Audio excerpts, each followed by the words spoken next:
Love Michigan sports. Red Wings, Lions, Tigers, Pistons, Michigan State, and the list goes on. And you love beer. Love beer. Who doesn't? What if we mixed the two together?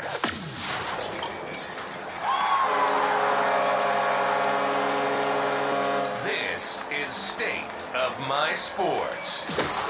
We'll talk everything Michigan sports, like only we do, and then we'll down our fair share of beer from a local brewery, grading the beer throughout the episode. So pop a cold one on your end, and we'll get busy on ours. This is the State of My Sports. That's right, this is State of My Sports, and this is episode 154. We will have our DeHop Flight segment where we're going to talk about Miggy's 3,000th hit, some NCAA rule changes, and more. We will then dive into the NFL Draft, which is this Thursday at 8 o'clock. We'll discuss the draft from the Lions standpoint. We're going to answer some questions, and also have our Mock Draft Mania, where we read a bunch of different mock drafts for the Lions and give our live reaction if that's the way it happens to unfold. We did it last year, and I thought it was fun. I don't know if you guys had fun doing it, but I did, so that's why we're redoing it, and you guys really don't. Yeah, I don't remember last year. We were actually, so this time last year we were at Second String Leather Company, which I haven't told you guys yet, but we're supposed to be there next week. So I didn't tell you guys that yet, but we're going to be there next week, Tuesday. So the week after the draft instead of the week prior to the draft. We'll talk about that off air. I don't know, I keep forgetting to bring that up. Okay. But anyways, that's been brought up. That's happening. I think so. Let me double check my text with Fuzzy and make sure that that's the way it's going. We are going to review some draft odds in our Betting Hero segment, and of course we will grade some Michigan beer from the great state of Michigan. Basically, is where we're at. How you doing? I'm all right, man. You good? I am, and I realized that I didn't talk to you guys about this. Now I feel really bad. And I'm worried about this because it might be not good. Is that what's going on? You got a lot going on in your head right now. Anyways, You got bets going on. I you got got a I got bets podcast, going on. You got beer. we already won a bet. So, yeah, I don't know. If you're joining this live, let me finish this, then we can get into what we're going to talk about. Can we do that, John? Let's finish this so we can finish later. All right, John says just finish up. He actually gave me the finger and said move on. Is what he told did. you were number one. He did. I didn't know I was that good. If you're joining us live on YouTube, Facebook, Twitter, Twitch, please let us know in the comments. Be part of the conversation. We want to know what you guys are thinking. We give great opinions, but I think your guys' opinions matter too sometimes. We'll get into that in a bit. And other times, not so much. We'll get into some comments here soon. But yeah, be part of the conversation. Before we jump in, I did want to give a quick shout out to our sponsors to help keep these things rolling and free for our listeners. DeHop's Brewing Company and Cafe, Official Brewery State of My Sports, Mac Web Design helped us get our website up and running, and Betting Hero helps us and you get the best promotions available. In the sports betting world, I'm Sam Walthart. With me today, we got Ryan Walthart. Hello. Micah Smith. What's up? John Dornboss, working behind the scenes. Is your mic on, John? It's on. It's live. These beers are awfully foamy. Yeah. Are they spoiled? Did we get like last year's batch or something? Like, what's going on? Man, I'm wondering. I only poured half the can. Smell it first. Really? Smell it first. I can smell it. I can smell it from here. For our listeners, look at this. That's a terrible pour, John. Oh. Micah's was just as bad, though. Micah's was Whoa, overflowing. I had the We glass. still have some foam here on the, I had the beautiful the glass tablecloth. and the can sideways. Like, Yeah? it shouldn't be like this. I think we... The foam's weird on top here. Yeah, like that almost is like chunky. It smells funky. Don't do that. Don't do that. What are you doing? I think that's what he's like. Oh, no, he's got a brown bag on him. Never mind. I shouldn't have done that. The man's drunk. Look at him go. Anyways, Yeah. what we're drinking today, this is... So I found a Lions-themed beer. I think we've actually drank this before. Some of us have, but I don't know. We'll get into that when we get into our beer introductions, though. But all right, let's get right into our flight segment and get this thing back on the rails here. Yeah. This is a podcast, right? Should Way we restart? off the rails. Should we restart? I think we could just keep talking for a while. Keep on going? Yeah, people like that, usually. Yeah. All right. Nonsense. Well, I mean, really, the flight segment is going to start off with Miggy. This is John's topic, right? Oh, I was going to change it to next week's live broadcast on remote somewhere, right? Yeah, yeah, exactly. Yeah, you guys want to discuss that now? Seems to be a good topic to keep these wheels rolling. But yeah, let's jump right into Miggy. I'm sure by now all of our listeners should know that Miguel Cabrera joined the 3,000 hit club this Can we just give him like a group round of applause? Hold on. Oh, yeah, there's probably a drop for that. Oh, we did the real thing. I think Congrats, ours Miggy. sounded better. Authentic hand claps. Come on. All right, so before we get into the actual hit, I think the funniest thing about it was when it all started against the Yankees. Was that Thursday? The Thursday day game. Yeah. The ninth inning, runner on first and second, and they walk him when he's got the intentional walk. I just thought that was hilarious. And I mean, it's just... Aaron Boone caught some flack for that. Oh, he got a lot of crap for that. So... No, but I thought that was really funny. And it's just... I think the funniest part about the way it all kind of laid out... And, well, John, I'll let you... You should probably take over the flight segment. This is your topic, not mine. Whenever you're done, Sam. Stop interrupting, Sam. Come on. I got a lot of notes here. Yeah, all right. Get into your notes. Or do you want to talk about... Go ahead. Heading into the game. Go first. ahead. Let's No. head into the game. Head into the game. All right. Rain out on Friday, right? Yeah. So it was hilarious because they did the intentional walk and people were pissed about that because he was going to get it obviously that day, right? Obviously wouldn't have, but you never know. He could have gone 4 for 4. He could have. But he only went 3 for 3 with a walk. Well, yeah, that was the Yankees Thursday game. Thursday. Yeah, where he went 3 for 3 to start the game. They had the opportunity, and then all of a sudden the next game they intentionally walk him. Yep. In the ninth inning. Which people booed the crap out of the Yankees. They have the Yankees suck. There was some words that I'm not allowed to say, otherwise I'll get in trouble from my mom and dad. Yeah. As you should. Being this, like basically choice words. There's one letter and then the Yankees. If you guys want to put that together, that's up to you. I mean, everybody agrees with that, with the F the Yankees type thing. But just funny that happened. But then the people that have the tickets for the next game are probably pumped. They're like, all right, we got an opportunity. Oh yeah. Yeah, good. Walk them. We can go on a Friday night. This is going to be a great or whatever. I think it was Friday. It was a Friday It was night. definitely Friday. Yeah, and then it got rained out. The next day was, got rained out on Friday. So then the people that had the tickets for the rainout game got pushed to Saturday night. So now you have this whole other game in between it. And then he gets the hit first at bat. What John, now you take over. Take over your flight Take over your segment, flight John. segment. No, John. I mean, let's just go over some accolades that come along with that 3,000th hit, all right? 3,000 hits, 500 home runs, and a 300 or above career Yeah. average. It'll be just Hank Aaron, Willie Mays, and Miggy. Wow. And then he's what, one group of one three?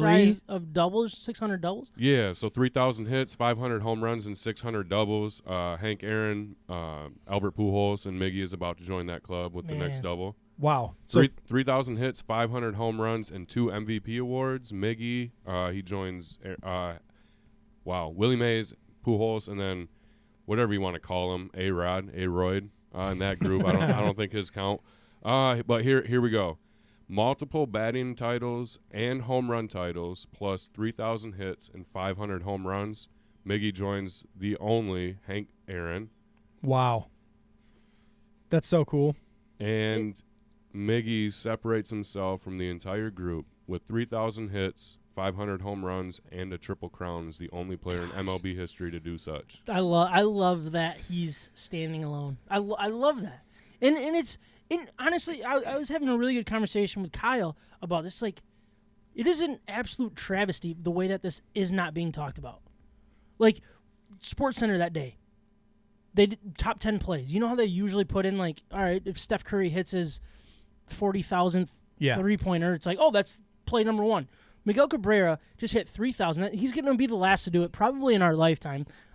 I mean, the way I haven't looked at everything, but it's going to be tough. You have it pulled up right here? Yeah, I got a list as well. You got it? Okay. Yeah, Perfect. Robinson Did it. Cano is next with 2,631 hits. He ain't hitting that. He's He needs- 40, Robinson right? Cano. Yeah, 39, but yeah. I didn't even know he needs- was in the league still. Yeah, with the Mets, I believe.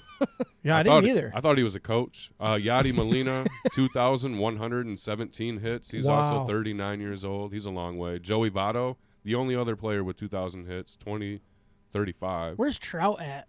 Mike is it- Trout is 21st on the list of active hits in MLB. He's got 1,434 hits, and he's also 30 years old already. Is he really already 30? Injury prone? Injury prone. Has Yeah, I was not going to played. say. Has not played any games in the postseason. Right? He's got 1 postseason hit, I believe. Man, that's crazy. Manny Machado's on the list at 1,446. He's 29, so I mean he might have a fighting chance if he plays till he's like 42. Paul Goldschmidt was on pace at one point. He's at 1,587, but he's also our age, It's 34. insane. Altuve, also a cheater, 32 years of age. Hates him. Probably has his like the best shot out of any of these guys if he keeps playing in Houston with the drums and the beating of the Trash dugouts and Yeah. stealing signs. But yeah, he's ranked 10th right now with 1,783. So he's still 1,300 hits away. Yeah, I would say that's probably the best shot. But even a guy like Trout, you're saying 1,400 hits. He's been in the league 9 years now. Yeah. Long eight, time. 8 or 9 years. I mean, if you just double the production, you put him at now 38 years old and 38, 39 years old, and he's still not there. He's at 2,800, Wow. and that's just replicating the production from like historic greatness. The first 9 years. And another thing, like heading, like you, obviously we know what Cabrera was, absolute stud. We loved what he did. He very underrated in a lot of ways, which is just crazy to think about. But then they started talking about that 300, like the list, John, that you brought up of guys that have done this and also batted over 300. I was like, wait a second, there's no way he's still over 300. He's like almost 310 career. Oh yeah. And he's been batting, what, 215 the last 3 years of his career? He'll have to have a crazy. historically bad year at the plate, like batting under 100 Yeah. to knock his career average down below 300. Yeah, it's insane. It's not happening. It's insane And that he's still there. I Like, think- it blew my mind. Pujols is at like 295, and you see what happened when he went to LA, and Yeah. his career kind of like dropped off, especially his average and hits. So like I said, he's really got to hit the tank if he's gonna get under 300 career batting average. Yeah, so, I mean, hats off to him. I mean, unbelievable. Good for him. I'm glad that it's done. Like, we can kind of just move on. It's a relief in a lot of ways, but, man, it's just so cool. It was a fun run. Does he retire after this year? If he gets that 600 double, does he retire after this year I with don't all know. those numbers? Honestly, like, someone brought up a really good point when I was listening to Sports Talk was his swing has changed ever since he hit, was it 500 home runs? Or was it 600? It was 500. 500, yeah. 500. Ever He's since got he hit 502 right now. 500, he has stopped with the power swing, and he's gone back to just swinging the bat, taking the ball the other way when he needs to, pulling it when he needs to. It seems like that mentality's changed. He's going to be the next Slinglio. You don't remember when or Maglio was a singlio, or all he could do was hit singles? Yeah. I think that's what Cabrera could do if he's willing to do it. And he could still have I think a couple more years in the tank. Does he if he's start okay swinging with it. harder now that he's got 3,000 hits though? I don't think so. I think he's a win guy. I think he wants to win. Yeah, but we also have to separate him from like the David Ortiz DH type of role, because Ortiz was just swinging for the fences and could get away with it late That's in his true. career. Yeah, Especially he hit in- like 105, and people were loving him in the playoffs. Especially in Boston, too. Different, Yeah. different ballpark. Different we gotta ballpark, remember where absolutely. he's playing all of his home games too.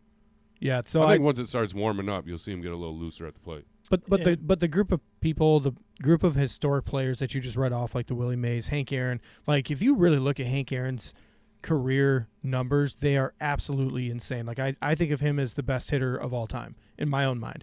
And Miguel Cabrera matching him in so many of those categories that we just talked about is, I mean, we're talking about, 140 years of history with baseball. It's not like basketball or football where we're It's not talking a like fr- 50 years. Yes. Well, I mean, NBA's hitting 75 year, I think. Yeah, and there was a long period there with the NBA where nothing was just- happening. Yeah. But we're talking like, Ty Cobb is second in all time in hits, and those Yeah. are the records that we're kind of, comparing him or grouping him into that team of 3,000 hits. Doesn't happen very often. Yeah. And mixed with the power, mixed with the just the consistency over time. Yeah, hats off to him. Great accomplishment. I'm just and we pumped. do have the call, right? Are we good for the call? I remember the call. Oh, I wasn't get going to that? remind you. Let's see if it works the way I wanted it to. Upright, relaxed stance, tucks the left shoulder in as he cocks the bat over the right. The All 1-1 right, ground courtesy of ball. MLB. Base hit into right! 3,000 for Miguel Cabrera! Yeah. Raises his arms. Iglesias the first to hug him. The tie. I was emotional when I saw Iglesias run over there. It was pretty cool. Yeah, Nah. it was awesome. Dan Dickerson's the best in the Dan business, in my Dickerson opinion. will make he just made an under 500 baseball call sound amazing. And he's done that for a long, long time. Yeah. I love Dan Dickerson. And man, I just love this team. I love Miguel Cabrera. He is honestly, in my opinion, he is my favorite Tiger of all time. I understand the Miguel or the Justin Verlander stuff and what he brought to the organization. Miguel Cabrera has always been the face, but not the voice of the Detroit Tigers. You know what I mean? I Like agree. everybody knows Miguel Cabrera for the face and how great he was. How fun he makes oh my baseball. gosh, yeah. I mean, that's a whole nother story. How I mean, fun it is. Yeah, for him. when they were winning and when they were losing, right? Yeah. He was always there messing around with people, just having fun, Yep. putting his, everything he has into the game. So I agree. I mean, and what kind a of Tiger. to put a close on it, just like going back to just what a shame that how this has just been overlooked. It feels like by MLB, by ESPN, all of the people that should be buying into something like that. It seems just a little blip on the radar, especially like only Tigers fans seem to know that it really happened. It's kind of blocked out by the NFL draft coming up, like it happened at the same time. That's the other hot topic nationally. You want to get right into the mock drafts? Let's get in mock drafts. You ready? We're done talking about no. All right. Moving on to the next topic. Who wants to go next? Anybody? Yeah, I'll go next. All right. We gotta just mix it up here. So I went off topic, not sports related. How about Elon Musk buying Twitter? He has a lot of money. He has a lot of money. Not anymore. Well, no, he still Oh, does. yes, he does. He still does. His net worth is something like estimated $244 billion. But no, he bought Twitter for $44 billion, I think was the final number. And they reached an agreement. I think everything is completely done at this point, or maybe it needs to be signed off by the board, but he's basically running the board now. So it's going through. It's finalized. What do you guys think? I think it's great, man. You get someone who's all about the freedom of speech, regardless of what it is. That's what Twitter and social media was built on. All right, so with that in mind, I just think it's so funny how like this is the release, I guess, that he's talked about with this purchase. He says he calls himself a free speech absolutist. He's completely criticized Twitter's moderation of speech that they didn't agree with, and who's the judge and all that. And then he wants Twitter's algorithm to be released to the public for public consumption, so they can see it with their own eyes, whatever algorithm is powering all this stuff, to prove to the public that this is now going to be open and fair for everyone. And this is like the algorithms are what drives all social media companies, where they say no, it's proprietary, this is secret, whatever it is.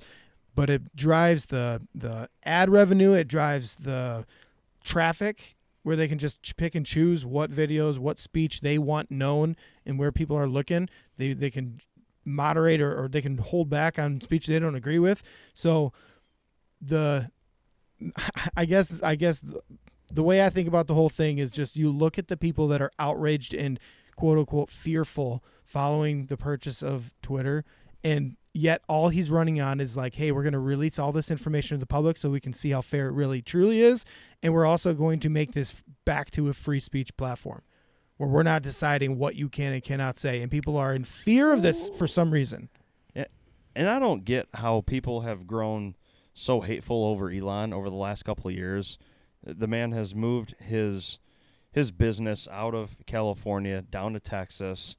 He hasn't even said anything like somewhat on the fence, whether it's on the right side of the aisle or left side. It just seems to be the man has too much money. We don't like him. Screw this guy. He shouldn't buy Twitter because I don't like him. Technically, he's taken his brand and business like out of this world, right? Right, yeah. Nice. To outer space. Yeah, and I just think it's completely exposing people from I guess a power control grab. The people that are now worried about whether they can compete in an absolute fair area. Yeah. All right, I look at it in two different ways.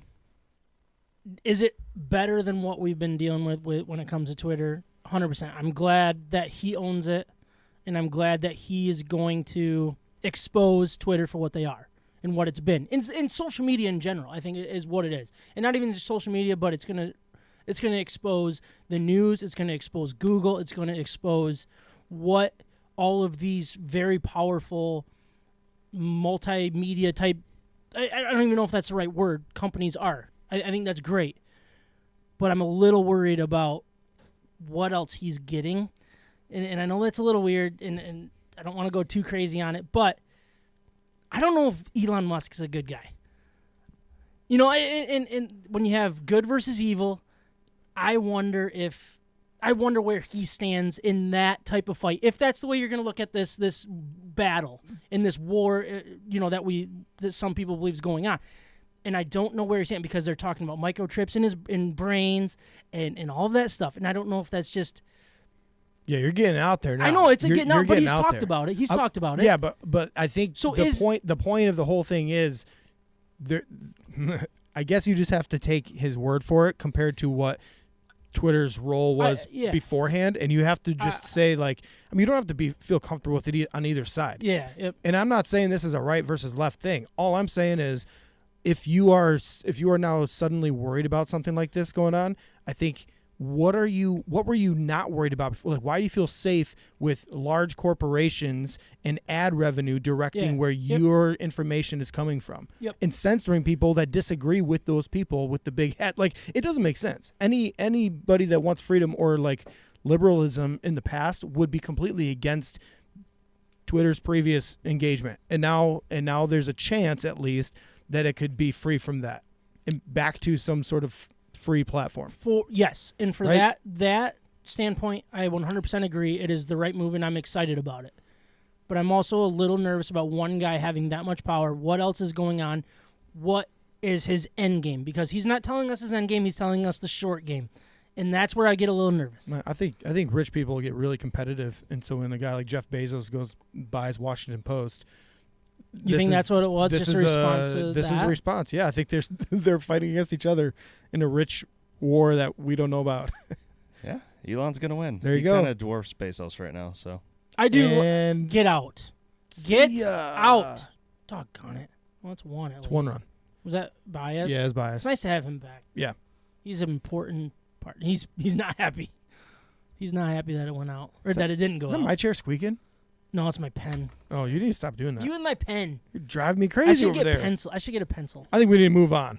I should get a pencil. This is a sports podcast. Come on, guys. Ryan, Just hold Ryan's on. like, yeah, let's move on before Sam says hold on anything to else that stupid. remote or something. That doesn't make any noise. He'll There you start go. chewing on it. Don't do that. It's so gross. All right, Micah, what did you want to talk Literally about? put it in your mouth. Oh, man. It's mine. Yeah. This is my remote. I want to talk about some rule changes in NCAA football. Oh, boy. Yeah, it's good stuff. This is the most exciting part of the podcast. No, we got mock draft. Oh, That's okay. gonna Here we be go. Real All exciting. right, let's get to the rules. So the NCAA implemented an appeals process for targeting calls called in the second half of the games effective immediately. So they can appeal the initial targeting call and the carryover penalty when they're sitting out for the second or the first half of the next I game. just want to interrupt you a second. So Miguel Cabrera, big time bats. You see how they have April XX? They don't even have their date. They built in this commercial before the date was on there. I'm sorry. Planning ahead. Yeah, just it's so funny that they didn't update that. They don't have the artwork approved yet. I'm sorry, I had to. That's funny. It's, All right, it's sorry. so they can't ship the bad dated ones out to the little kids in Little Oh yeah, League. You they had know? them all printed. Exactly. Start getting A bunch of free, people are gonna get a bunch of bats in Ukraine for Yeah. bunch of Miguel freebies, Cabrera bats XX. What? bunch of freebies at the Whitecaps I game. don't remember hitting 3,000 on April 1st. That doesn't make sense. But oh well, I got I was going to say Puerto Rico, but Ukraine, yeah, I guess it's not too soon at all. I'm Man. going crazy. Yeah, today. yeah, you I are. think they play cricket over there, This is Sam. early. This is early. Sorry, Micah. Go ahead. So okay. Okay, let's recap this. The carryover Oh, penalty God. for targeting, sitting out the first half of the next game, it's eligible for further appeal in games that have an instant replay. So, do you like the way this is going?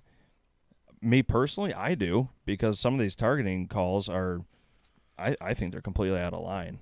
So where's the appeal coming from? Is it a coach's challenge? Is it how is this going to work? And then who's the ultimate moderator? Like, who's going to make the absolute decision? So to start the appeals process, the team's conference will have to make a request to the NCAA National Coordinator of Officials who would review video of the replay. Okay. And then this just impacts the following game if that suspension were to carry over since it was the second half. Right. All right. I like that. I'm all in Right. favor of that. Yeah, I mean, I mean- there's nothing wrong with that at all. Well, I just don't want to give too much power to like one group, the refs and stuff. Yeah.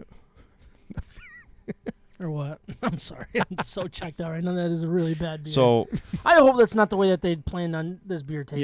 Yeah, I'm gonna pour this out at some point. Yeah, I'll go grab other beers that I have in the fridge that we're gonna drink tonight. And let's not even announce this at all. I think we're gonna announce it and tell them that they have a bad batch here. Maybe we have last year's batch. I don't know. This is a bad batch. I definitely don't want to grade it. No, we're not grading That's it. not fair to We're the gonna- can. I'll grade it. I'll give it 0. Yeah, not- I mean, it's I not- guess we're gonna have to do. We not- should grade it. It's not fair to the logo on the can. I mean, So, it, all right. it kind of fits though. Sorry, we just keep getting Brown distracted. bagging. No, but all right. Rule Who, change. who decides that the rule is changed, or that so they lift the kick out of the player? I don't have that. It's just a review of that play to the NCAA commissioner of officials. One thing that I understand the targeting call and getting somebody and kicking somebody out, but at the same here we go again. It's gonna distract me because it's the bat again. You're all over today. I'm struggling. Oh I had man. a couple glasses of wine before we started. I did too. Andy he picked the pen back up, so It's look the out. only reason I'm doing okay. You No, need but- all right. Adderall. I probably should, but I don't want to get on that. Or the opposite. I don't know. Where was I? I don't bats. think it's worth No, commenting all right. on. The I think it's the just targeting a good rule the change. targeting call is it somewhat makes sense for what it is. Yeah, but protecting when, people. But when people are making a football play and just so happen to like a player lowers their line of, I hate that. Well, I think that's it the purpose needs of to this. be like, That's exactly the purpose. and I of love this. that. Then perfect. Right. What am I even arguing? Yeah, you shouldn't be. I think you're trying to argue with yourself. I kind of like it. I'm just trying to. I don't know. It's at least allowing for more review, right? Absolutely. So you're not making a rash decision on the spot in the second half of the game. Okay, but how is it going to work? So let's say I know Daxton Hill's gone, but I'm just going to use Daxton Hill for an example. Daxton Hill hits I think somebody. Mike is supposed to, or trying to tell you how it's going to work. But if Daxton Hill hits somebody in the second quarter, gets booted, right, and then they get reviewed, challenged, and then he can come back mid-third quarter? No, it's only second half. Okay, so It's for the only suspension second of the first half of the next game. Correct. Which is a stupid rule to begin with. I hate that part of it. Yeah, I think think that's it's really ridiculous because it's Why are you punishing Michigan against Penn State when they're going to play Michigan State next week? You know what I mean? yeah, and the same That's goes for any other team in any other rivalry. Of It's course, just really dumb. So the second key rule change, the Lions' future QB Kenny Pickett is in the news again. So Future QB. Fourth round maybe pick? maybe not future QB, Mr. but Irrelevant? but, Mr. Last pick of the draft? but- Mr. Little Hands? yeah, but Little Hands Baby hands. basically made the news. So I have they- these small hands. So the NCAA also passed a rule change that it's called the Kenny Pickett rule. But if a ball carrier simulates a feet-first slide, officials will declare the runner down at the spot. Similar to the NFL. I agree with that 100%. So I mean, he got away with a heck of a play, in the bowl game there, but they're making that a rule. Hey, I'm not mad at him for it. He used the rules to his advantage and everything. Absolutely. But you also cannot just have football players going 100% all out and then check up, and because if you touch the quarterback, you're screwed. Yeah. And then let him just like waddle his way forward a little bit more. Like that. Yeah. That's no, dumb. No, I agree with that. I think they just need to be more lenient on the hit. If somebody's going to hit him as he's on his way down, that's not a defensive problem. And I think you should just let it happen. I don't care. Because you have players do that constantly, pretending they're going to go out of bounds, then cutting up field real quick, and a guy lets up because they can't hit him out of bounds. Yeah. They just need to be more lenient with that type of stuff. It's not necessarily like the way that Pickett did it. It's the way that the defensive players can't finish a play. That's where the problem's at, in my opinion. Now, will this be a benefit? Probably, sure. We've seen it once in our lifetime. We'd probably never see it again.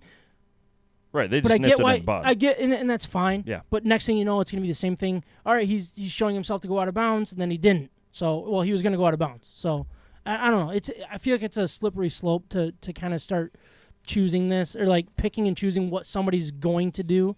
You know what I mean? I hate when they say intent and like all that kind of stuff. Was he Right. intending of sliding, or did he see something different? You know what I mean? Like, it just kind of, I don't want to go down that road of trying to get into the player's brain. We already talked about Elon Musk with his chips. We don't want that in football, right? So Nope, sure.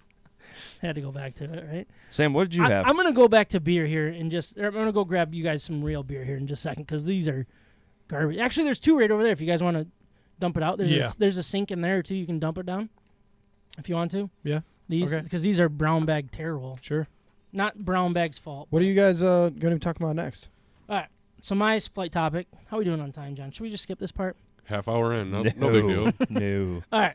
So last week You got amped up last week. I did get amped up, and it was calculated. It was for a good reason. I'm still sticking by what I believe. Still mad? I'm still sticking by it. And for the people that don't know, that didn't listen last week, screw you guys. You should go back and listen to it. No, I'm just kidding. Oh, we're really enticing But listeners. anyway, I'm feeling good right now, and I'm going to keep it. Don't mind, too, please. Even though it's barely. He's not going to. You really Anyways. choked that down, bud. What? I only did that much.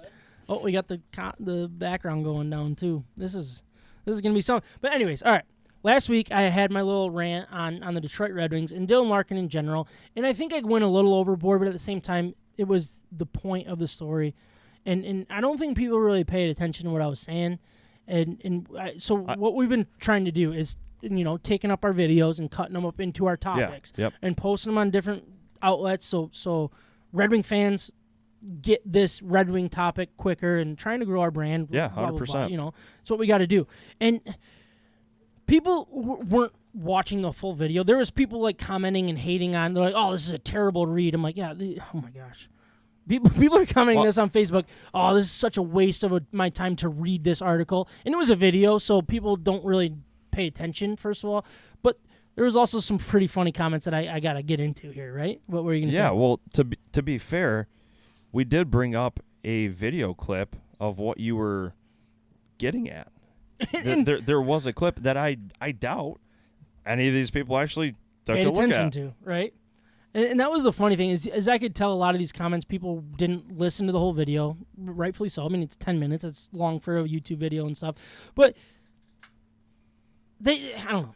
Anyways, there was just some funny comments that I wanted to bring up, and I couldn't find a lot of the Facebook ones because I think they kind of booted me from a couple groups, but it is what it is. So Stephen Kerr on the YouTube, he said, talk about a stretch, absolutely ridiculous opinion. And Larkin had surgery a few days later, which I mentioned, by the way. If you do any research, this is towards me, I would assume. If you do any research, you would know he played hurt for quite a while. From Yzerman down to Zadina, the Red Wings organization knows Larkin is the leader of this team. Okay. Yeah, we all know. We can see it on the jersey, buddy. Good for you. All right. What is he doing? Interviewing players? Dude, so I couldn't find a lot of these comments, and I was so mad. I wanted to have, like, the exact wording, but some people were like, so one person says in the comments, this is what I'm trying to look back at and can't find, but he's like, you don't know what's going on in this locker room. Blashill's the problem. I'm like, so he knows what's going on. He must know what's going on in the locker room. Man, inside sources. I can't have an opinion outside of Blashill sucks right now. That's the only opinion Red Wings fans are allowed to have at this point. Anyways, this is another comment here from Callie, and it's kind of a conversation because I did respond a little bit and from our page. But he says, this is an insane view. LOL. Have you watched his post-game interviews? This guy puts his blood and sweat into the game for this team. Played hurt for how long? Come on. Give a guy a break. So I said, saying the right thing is one thing, but could it just be a peek into an actual problem going on in the locker room? And he was like, no, not possible. Not possible, Sam. He's been known to play hurt. If he doesn't care or was the problem, he'd be walking off the ice. What? Some of them are really dumb. I'm not going to lie. Wow. So Callie on the YouTube, dummy. What was yours? Frank said no, simply. This guy. So Chris put on YouTube, LOL, yeah, their coach blows. They all know it. Yeah. And he's tired of how Blashill is squandering this team. What the F is wrong with you guys? What the F is wrong with us, guys? Yeah, what is wrong with you guys? Did they actually type what the F? WTF. Oh, okay. I should have said what WTF? No. What WTF? Yes. Yes, you should reply you should have with said that. The WTF. I think it's hilarious that you're reading comments, like hate comments. Hey, I mean, it's so funny. I know. I'm gonna take it. I think they all agreed with me. I think the real take-home thing with this whole like flight segment is that I was right and you were wrong. That's no. They'd hurt your feelings more on Twitter, is what Ryan's saying. Oh man, I'm not built for Twitter. I am definitely not built for But they Twitter. censor things. You're saying this is hate speech here, and they should be censored. What's that? Yeah, I hated it. This is another one. So I was like, all these guys play hurt. As the captain of the original 6 organization, shouldn't be held to a higher standard other than doing his job. And this Callie's response was, of course they all play hurt to an extent, but if he didn't care, would he? I don't know what that means. But bottom line, this is a reach, huge reach. We don't know anything about what goes on that locker room or organization. And I'm sure this is the same guy that said Blashill really sucks, right? Yeah, I'm sure it is. But the best part about it, this is all opinion based. It's an opinion. It's a freaking opinion. We're not sitting at this table going, yep, Larkin this, Larkin that, and that's a fact. Exactly. None of what I said was fact, other than the fact that he skated away from the celebration, and that was on video. It was very obvious of what happened, and I don't know, John. What's up? But Blashill's the problem. You got to ask the players. I mean, Blashill's you the should problem. know. I got to ask the comments, and these guys know. Yeah, I think in the comments, Carrie summed it up for us. It's just a great way to get some more fans, Sam. Yeah, that's the goal. I mean, it Read- did have hey, over read- 500 read the views, hate- which is good. Let's for go. us. I'll Read- take that with a little clip. Read the hate mail and try to entice them into an argument online. You know, a little keyboard worry. All right, I'm gonna keep going just real quick, right? Just real I quick. just want to give people their due diligence. So Dave said, "Guy on the left is reading way too much into this." I think that was me, because I was on the left of Kyle. Or was that me? That would have been Ryan. This would have been me. Well, no, because our view didn't have all of us. Oh, okay, got it. It It was was just you two at the Just time. me and Kyle. But then, when we went, it was you. But you were wrong. Hey, do you remember which glass we had? Doesn't matter. I had the Lions one. Yeah, no, I give you your. You were You really deserve- worried about this. But then, so this I'll guy. take any I was glass. I was trying to rewind the video Chris- to see what I was lined up earlier. All right, last one. Then we'll move I'm on. more just curious. Chris Putt 1024 responded to @Cali, and he said, "Yes, 1024. he is. Period. Darren McCarty took you guys down over this. Pay attention. He has 3 more cups than you guys do." Yeah. I said, "Darren McCarty mentioned us. I consider that a win. Not a cup by any means, but we'll take it." Did So you watch? Darren McCarty actually talk about it? No, he didn't. Oh, Did I you? didn't Did believe you that. see Darren McCarty's video about Blashill and the wings and like needing to just fire everybody basically? I heard and the, I restart? heard Wow. that I read the comment. I don't listen to what Darren McCarty says, to be honest with you. I think he's trying a little too hard. Cuckoo? I think he's been hit too many times. Yeah. He's been hit, and he's hit a few things too many times. Too, Yeah. let me tell He's look, I get it. I mean, Dude's a give rock star, man. Give the guy his He is. Look, he knows way more about hockey than I will ever. He's Well, forgotten he's- more about hockey, he- obviously, than I will ever know. Well, and like, what I think is funny about that is I think he went on the record before that saying like, he trusts Steve Yzerman in this process because he knows what it takes to win. He knows the Yeah. locker room, what kind of locker room it should be. Yeah. And then the next episode or day on Wood, that other Woodward the Sports, other whatever. one. Yeah. Yeah, they're saying like, absolutely, you got to can all of them. It's like, okay, I don't Okay, know. Like, so- are you calling for him to be fired, or are you going to let Steve Yzerman Make the decision. make the decision and that's because he knows what's going on inside the locker room? exactly. So firing everybody would be firing the GM too, in my opinion. That's what it means. Blow this thing up, fire everybody, fire the captain, fire the head coach, all that stuff, right? Because you don't think that your GM should be or The is GM should be making capable the of making those decisions. Exactly. Yeah. Exactly. That last comment you read, that came from Chris, right? Is that a burner account for Chris Illich? Just It might really be, firing yeah. shots at you right now? Yeah. Chris I pizzapizza.com, I think. Yeah, but no, I don't know. It was just I took a lot, and I wish I could have found a lot of the Facebook comics, but we don't have whole lot of time for Yeah, that. it was And I funny. couldn't find it; they were just gone. It was funny They were for missing. sure. But anyways, that was our Hey, if we find them, we'll do an encore next week. yeah, Jeez, this right? is like That was our first half of the show. Sick. Yeah. Before we move on from our DeHop's flight segment, Whoa. Ryan, you want to read this for me? I'll give it a run. All right, John, do Before it. we move on from our DeHop's Beer Flight segment, I want to remind everyone that DeHop's Brewing and Cafe is serving incredible food and pouring some of the best craft beer in West Michigan. Chef Dan's revamped food menu and head brewer Ben's rotating taps, wine, and ciders makes DeHop's perfect for whatever you have going on, from dinner with the family, late night drinks with friends, and everything in between. The Ben and Dan duo is putting a ton of their time and energy at making DeHop's a staple in the West Michigan restaurant community that we highly recommend to our friends and listeners. They also have Taco Tuesday, Stein Night Wednesday, Thursday, any beer and burger for $15, along with some unbelievable specials on Fridays and Saturdays. We highly recommend following them on Instagram and Facebook, where they share their weekly specials and some incredible food and beer pictures that will make your mouth water. oh gross. Was that the bumper? DeHop's is the official brewery of State of My Sports for 2022, and if you mention State of My Sports, you'll get a nice discount on your first beer. While we are talking beer, let's introduce what we're drinking tonight.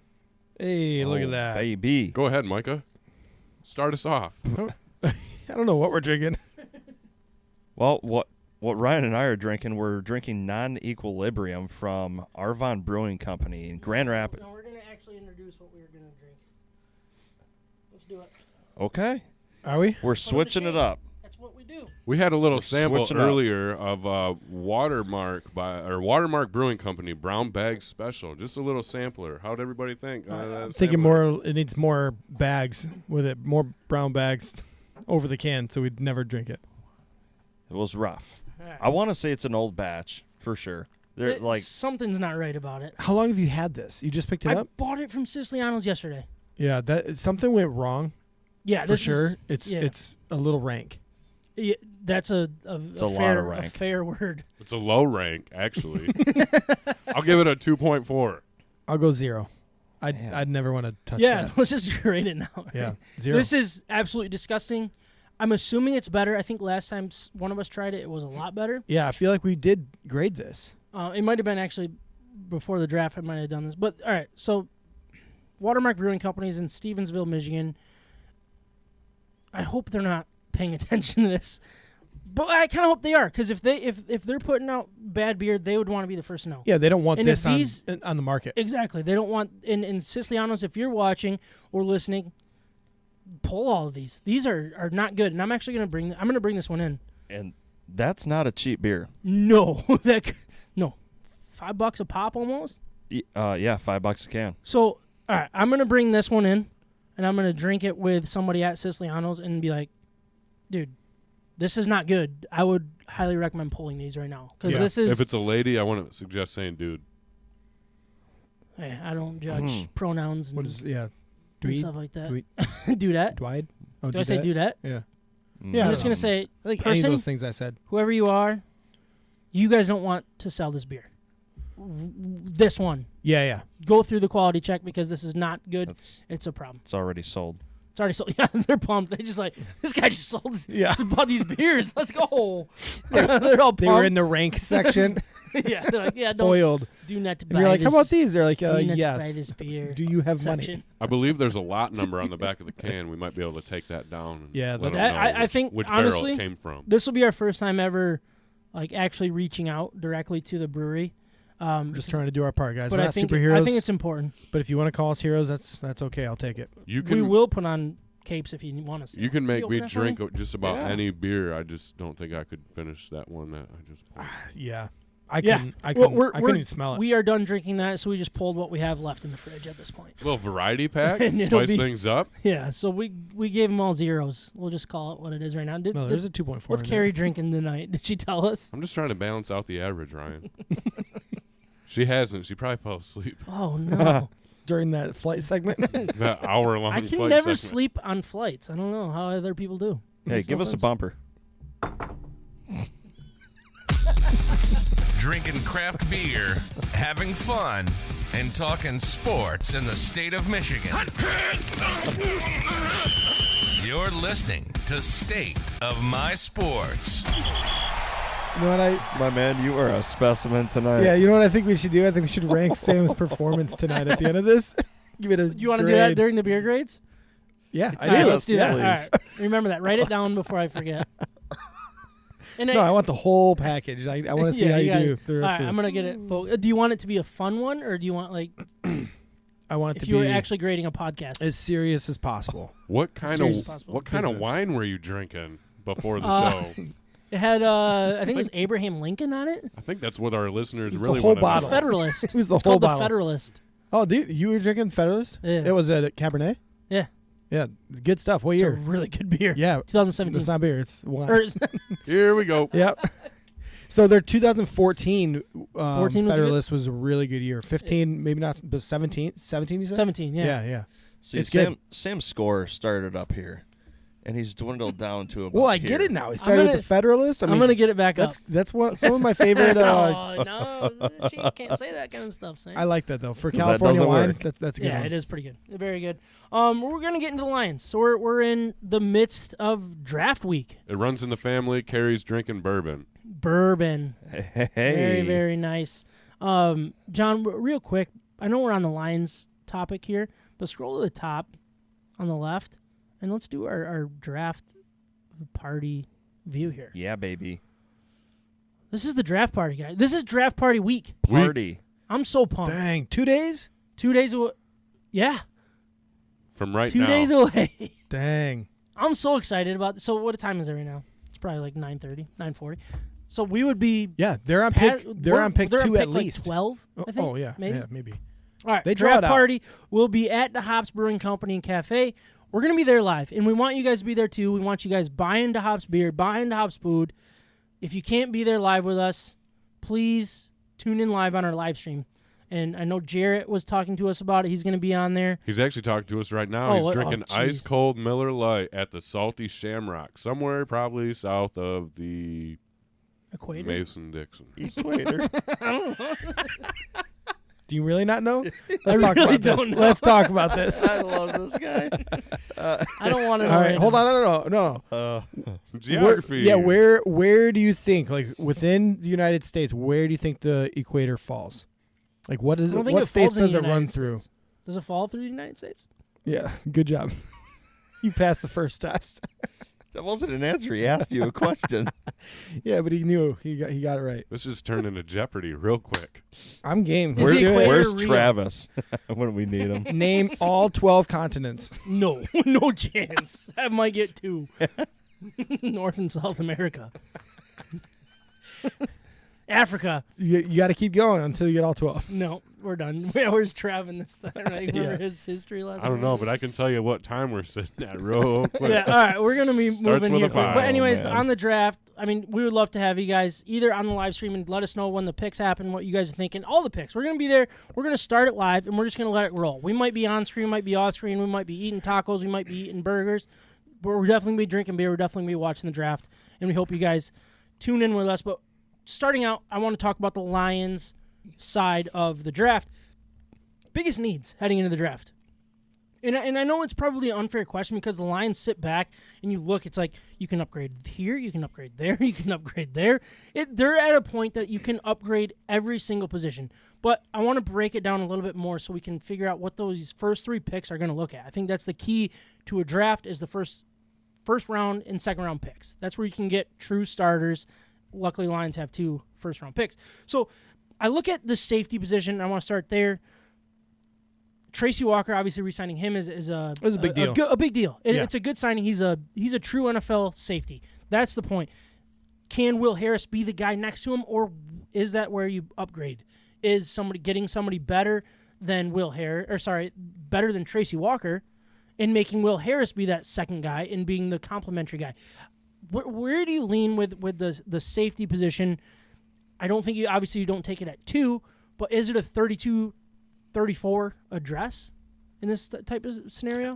I mean, that is the real question because that's an unvaluable position that you'd be spending a lot of value into. You'd be investing a late first round pick or an early second round pick on a position that it might be a position of need, but it's not necessarily an urgent need. You can fill that with a lot of even like UDFA type guys that are just good athletes and were undervalued in college. I think you can find those gems out there. And not only that, but I also don't see safety. It's pretty rare to have guys be on the high end of the efficiency scale for safeties over a long period of time. You kind of have flash in the pan type things where they might have 2 or 3 year of a stretch of a good career, but then they're just average after that. And I don't want to invest a first round pick or a second round that'll pick fit even. that mold. Yeah, exactly. Mold. So I mean, because it's also a position that you have to learn in the league, where you're not going to come on as a rookie or sophomore and be a stud. yeah, unless You learn your unless position, the you learn your defense role. is set and now Yeah, you just no, have that's true. a fixed need. Yep. Like you just go let somebody loose and run around the field. But we don't have that luxury right now. So no, I don't think we should invest that high of a pick. If they do, we're getting a really elite athlete at the safety position in the draft, and I can probably live with that long term. Yep. Moving on to like the more of a edge position, and I know that that's the easy choice when you're at 2, right? Everybody's like, get edge. You can get Thibodeau, you can get Hutchinson, you can get Walker, and you're gonna get a true blue edge rusher game changer. And I get that. Obviously, there's the conversation of what positions do you take with top 5 picks. I think that's one side of the question here. Yeah. But then the other side is, okay, if you don't, let's say you trade down and you don't take at 2 or you do something different, edge isn't really that big of a need in Detroit. And I know it's a weird thing to say because I think they had the least I think it was 29th worst in pass rush, and it wasn't good. They didn't have a ton of sacks.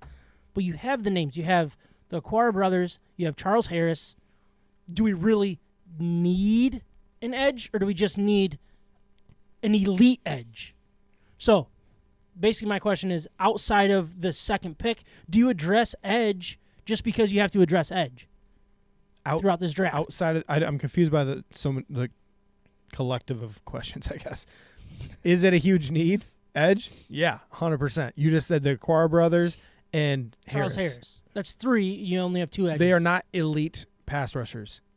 I want even Ncaa 2 years ago, 11 sacks, I think it was, and he did he have a great year? Yeah, he had a great year. I want like danger all over the field. I want to be able to sub guys in, and like the position as a whole needs to be a strength for this defense. If you're going to cover up all your holes everywhere else, get to the quarterback.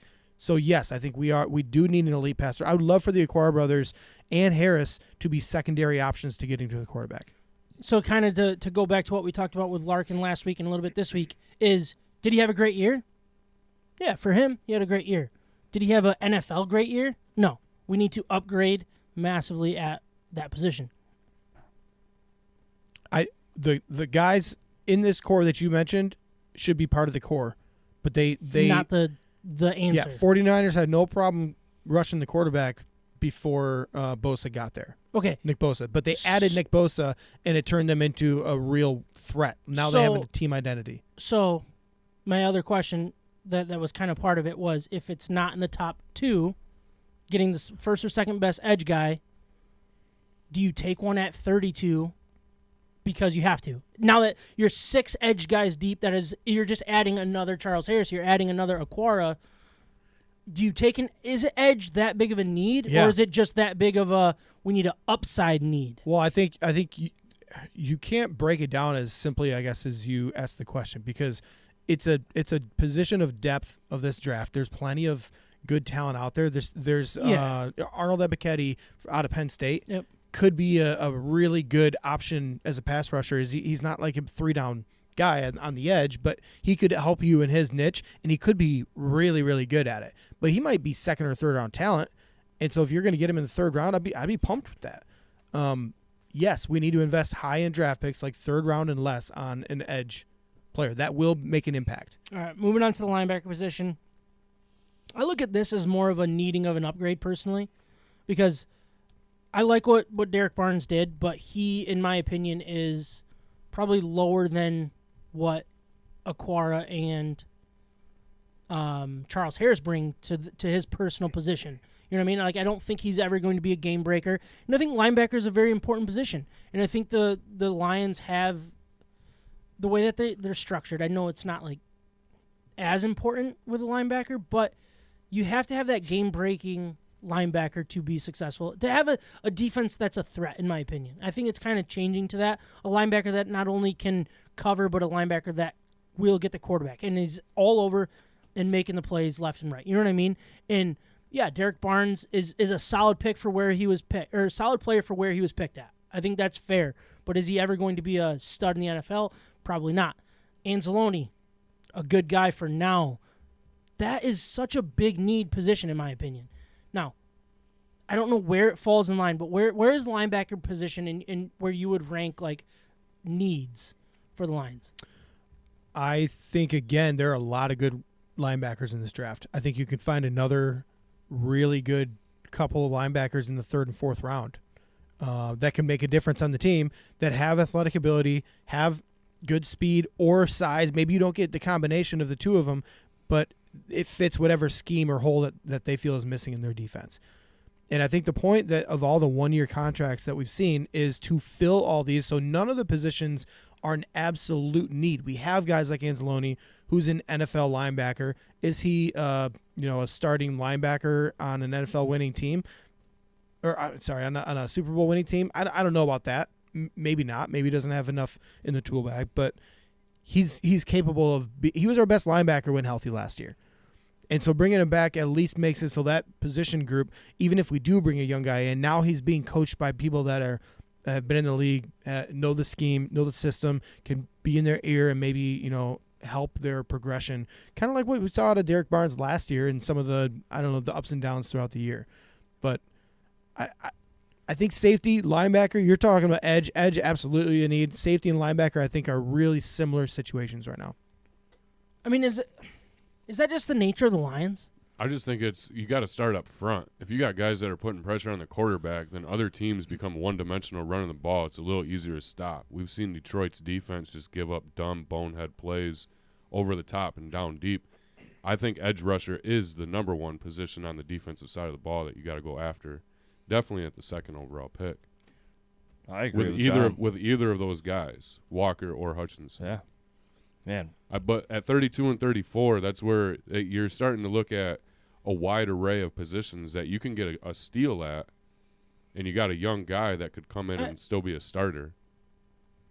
And I do understand that. And I feel like where we're at in the rebuild, it's like just upgrade at any position, right? That's what we need to do. We need to continue to upgrade. We need to continue to get NFL, like, high-end talent, because that's what this team is lacking is high-end talent, right? But, like, let's say in a scenario that we trade down from number 2, and we can't take number 2, and we're sitting there at, like, 15. Like, obviously it depends on who's available, but how important is edge now? Because right now we're sitting at 2. It's like, yeah, we got to go edge. It has to be edge, right? Because of the talent, the high-end talent that's there. Yeah. That's what it feels like. The top tier if guys we're not, on edge if, position if we're are not going to where be gone. If we're not where we're slotted in the draft, is edge that big of a priority, I guess, is what I'm trying to ask. Because in my head, I don't feel like it is. At this rate, I'm not thinking about trading back because we have the second pick. If we had the first pick, I'd feel a little bit different about it. But we got the second pick, and that's a value pick right now for Detroit. Well, and let me just run through a scenario. If we trade down, you're saying to like maybe 15. That opens the door for every position. Well, and we get like a second rounder on top of it, you know. We'd get more than just that. Well, I know, but I'm just drawing a scenario here. We get a second round on top of that, and let's say George Karlaftis is there as an edge rusher. Yeah, you better believe I still want an edge rusher and George Karlaftis there because that's an asset. And is he a big drop-off from Aiden Hutchinson? Maybe not a ton. I know, and you're then not adding another second-round pick on top of that. Maybe Lewis Seen falls in the second round. And then you can combo up Lewis Seen plus George Karlaftis and then say, is that worth an Aiden Hutchinson? I'd say that's pretty good. So, and I'm trying to remember your defensive interior defense lineman rankings, but I'm just going to use Jordan Davis for an example here. Yeah, sure. Let's just say we'll start with He's elite. He's elite. He's number 2, but he's elite. We're at 15, and we have Jordan Davis, for the lack of an argument, and I know I don't want you to hate on him, but an interior defensive lineman compared to a George Karlaftis, who could be the 5th best edge or the best interior defensive lineman, where in my head I'm not so focused on position. It's just getting the best player in that particular position. You know what I mean? And I might not be posing it correctly, but I'm just like, I would rather get the best interior defensive lineman in this draft than the 5th best edge guy just because we feel like we need an edge guy. You know what I mean? Yeah, I know what you mean. It's last year's Levi Onwuzurike and then Aleem McNeil combo. It's like you just drafted a DT. Now why are you going to draft another DT? Because they love him. On his board he was so high, and they're just like, we just need guys like this. Yep. Well, I think you need guys like this at the edge position. You need people that are hungry to make a difference in the league and have an ability that maybe we're lacking. I think losing Trey Flowers is the right decision. Yeah. Letting him go. I didn't want to keep him or anything, but now we do have more of a hole in our edge position than we want to give credit for at this point. And I think the interior right now is maybe one of the better positional groups on our team. So does that mean I don't want to go after? No. I'm just saying, like, we've filled most of our holes with veteran guys who are average. So why? I mean, at this point now we can play the game of we want to get the right. I don't know. I guess you know where I'm going with this, right? Yeah. Like we don't have to draft out of a positional need. We can go after the guys we want. The guy that we want and the best player. But if you're talking about best impact, and I think impact is the best way to describe drafts, what people should expect from drafts, high draft picks should be high impact guys. It's not going to – edge rushers are the highest impact position on the defense. Mm-hmm. So, yes, spend your money, your high draft pick assets towards high impact positions. All right. I don't really think we need to get into any more of the positions I was going to get into. I mean, basically where the Lions are at is upgrade anywhere, anytime, right? They're in rebuild mode, and I think we need to keep that in mind. It's still a rebuild. I know we all want to escalate it, especially in this month where you can start picturing what the team will look like with this and that. Yeah, wide receivers in need. Remold. Wide receivers in need. We get it, but if you look at our wide receiver corps right now, it's not as big a need as people are talking about. Yep. We have a serviceable, okay, decent group. Yep, it's not going to hold us back. Yeah, but Well, is well, you know what I is mean, it yeah. elite? No, we could go get an elite guy too. Yeah, yep. I saw a ranking this week, not to add anything too much, but Yeah, a right. ranking this week. It was top or the worst 10 NFL team by wide receiver core, and Detroit was not on the list. Teams like Kansas City were on the list. Teams like Philly, who have drafted wide receivers early in drafts Yeah, recent Wow. years. And they have are on high-end that guys. list. Yeah. They have a couple high-end guys. So, we don't have the high-end. that have never produced. a little bit more praise. That, maybe we just have a average wide receiving core, but Yeah. we can always boost that position as well. And we can do in a that lot of across ways, the board. when it comes to wide receiver, it's the easy thing to say, yeah, you need to draft a wide receiver. They kind of went through that last year. Everybody was expecting wide receiver. Well, you didn't address it till, round 4 with Amon-Ra St. Brown, and look at how that panned out. Yeah. You could do that again, and it wouldn't be an issue. And you can do that really with a lot of these positions. I think you can do it with edge. I think you can do it with interior D-line. I think you can do it anywhere. Safety. And that's where it's just kind of where you look at this team, it's like, upgrade. And I know that's You're gonna not see fun. you're gonna see legit wide receivers, NFL wide receivers fall to the 3rd, 4th, 5th rounds. Oh man, seriously, like there's a lot of good wide A lot of receivers. them out there. College is stacked with them. Quarterback. Obviously, this is a quarterback. This team needs a quarterback for the future. This doesn't feel to be the draft to do it in. We'll get into some of those things here shortly.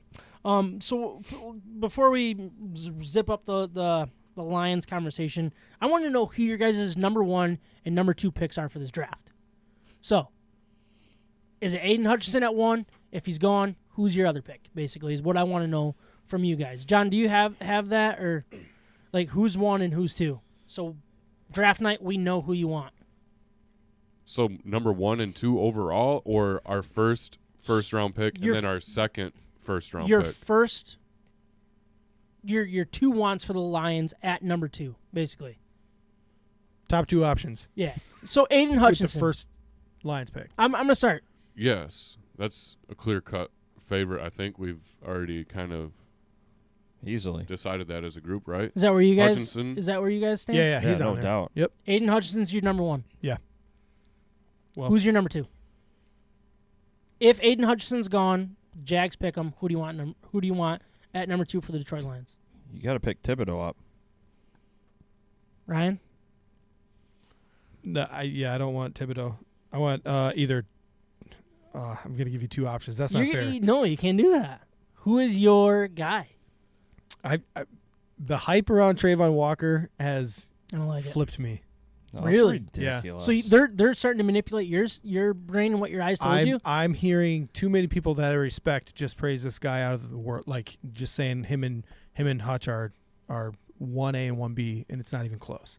Really? I have too many people that I've now listened to and seen, and just that I respect, that say, guys, look at his tape with the lens of this is a Georgia defensive scheme where they'd never ask him to run after the quarterback.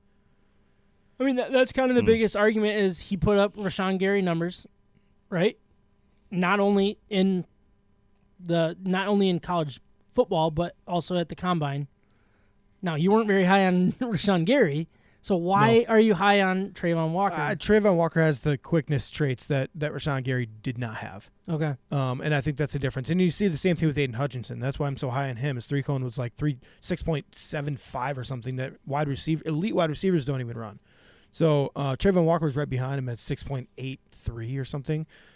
They're athletic freaks that translate to the field, and his just ability to chase after a quarterback, if a play breaks down, is also valuable. And that's something that none of these other pass rushers give you. Interesting. John, who's your number 2? I don't know. I mean, we're picking names that are pretty popular too, but I'm gonna throw another one out there. Probably Jordan Davis. At 2. Yeah, I think between Aiden Hutchinson and Jordan Davis, you're getting two of the best at their position. Yeah, just prototype NFL players that are ready to start and could probably get on a Pro Bowl team in the next year or two. And as far as impact players, a guy like Jordan Davis, I just kind of want to back this up a little bit because if you're demanding double teams from the inside, that's one-on-one guaranteed on the outside. If you put him next to, let's say, Charles Harris. So that's a ripple effect. Yeah. See ya. If they weren't at 2, I don't want to draft a cornerback Right. that high, but if they were at 6 or 7, Sauce Gardner. Yeah. Yeah. Man, that would good make prospect. that secondary pretty. If that made Jeff Okudah your number 2 cornerback, look out. All right, I really wanted to put George Karlaftis in there too. Just I believe in the guy. I think he's a freaking stud. I hope he falls in the second round or 32. Oh my gosh! I don't care if we already drafted an edge We'll do rusher. it again. Go get him. Yeah, he could play on the inside even. For me, it's Thibodeau, number 1, Hutchinson, number 2, and I'm okay. It's kind of 1A, 1B, and this is probably more just what I'm told more than anything. I think Aiden Hutchinson has more. He's the safer pick, and I get if that's what you're doing. You're in the middle of a rebuild, go safe. But I think Thibodeau can be the prototypical edge guy that is very successful in this league. He reminds me more of the Myles Garrett than anything, and I would love to have that type of talent and size and strength. And I'm not saying Aiden Hutchinson's not that because I know that they're very comparable when it comes to that. And I think Aiden might be a little bigger, right? Yeah, Aiden's huge. Aiden's 6'7", Yeah. 260. I don't know. I'm gonna stick with the like the overall talent because I think one thing that Aiden Hutchinson has compared to everybody else is he was a man amongst boys in the Big Ten in a lot of ways, and I think that can skew some numbers and all that stuff. But then he performed at the combine too, so I don't want to say that that's the only thing. But he's older. He has that little man amongst boys mentality. He has that man strength already that I think Thibodeau could kind of develop into yet. And I don't know. I think Thibodeau might have that I don't give a F about college because you're making me play this game at this point. You know what I mean? Where I'm just going to stick with what people were saying early on. Myles Garrett is 6'4", 272. Aiden Hutchinson is 6'6", 265. That's insane. Some people have 6'7" on there too. Yeah, He's a massive He's a human. giant. Big yeah. boys. So I don't know. That's where I'm at. So what I wanted to do, real quick, if we can move through this pretty fast, is throw your remote scenario. What can the Lions do? Let's just say in the first round in general that will just make you throw. I guess the DeHop's remote because that's the remote that will be closest to me. I wouldn't do that to DeHop's though. I want to start this one. Don't All right, do dare. it. What is your throw the remote scenario? If you go draft a quarterback at pick number 2, I'm gonna freaking lose. Why it. exactly? Is it because of the lack of the talent or other things? All of it, because of the lack of talent, because I don't think we're even ready for that at this point. Maybe we're ready for setting a quarterback up for failure. That might be what we're ready for. And no, we should not be investing in a quarterback in this draft. I don't care what people think the prospects look like. Not at number 2. If you're going to be doing this in the first round, trade back, collect the assets, then maybe I can start looking at this and say, okay, you can look at the value trade. Yep, Picture. exactly. But no, I mean, if they just go waste a number 2 pick on a quarterback that, to me, I just don't see any kind of upside.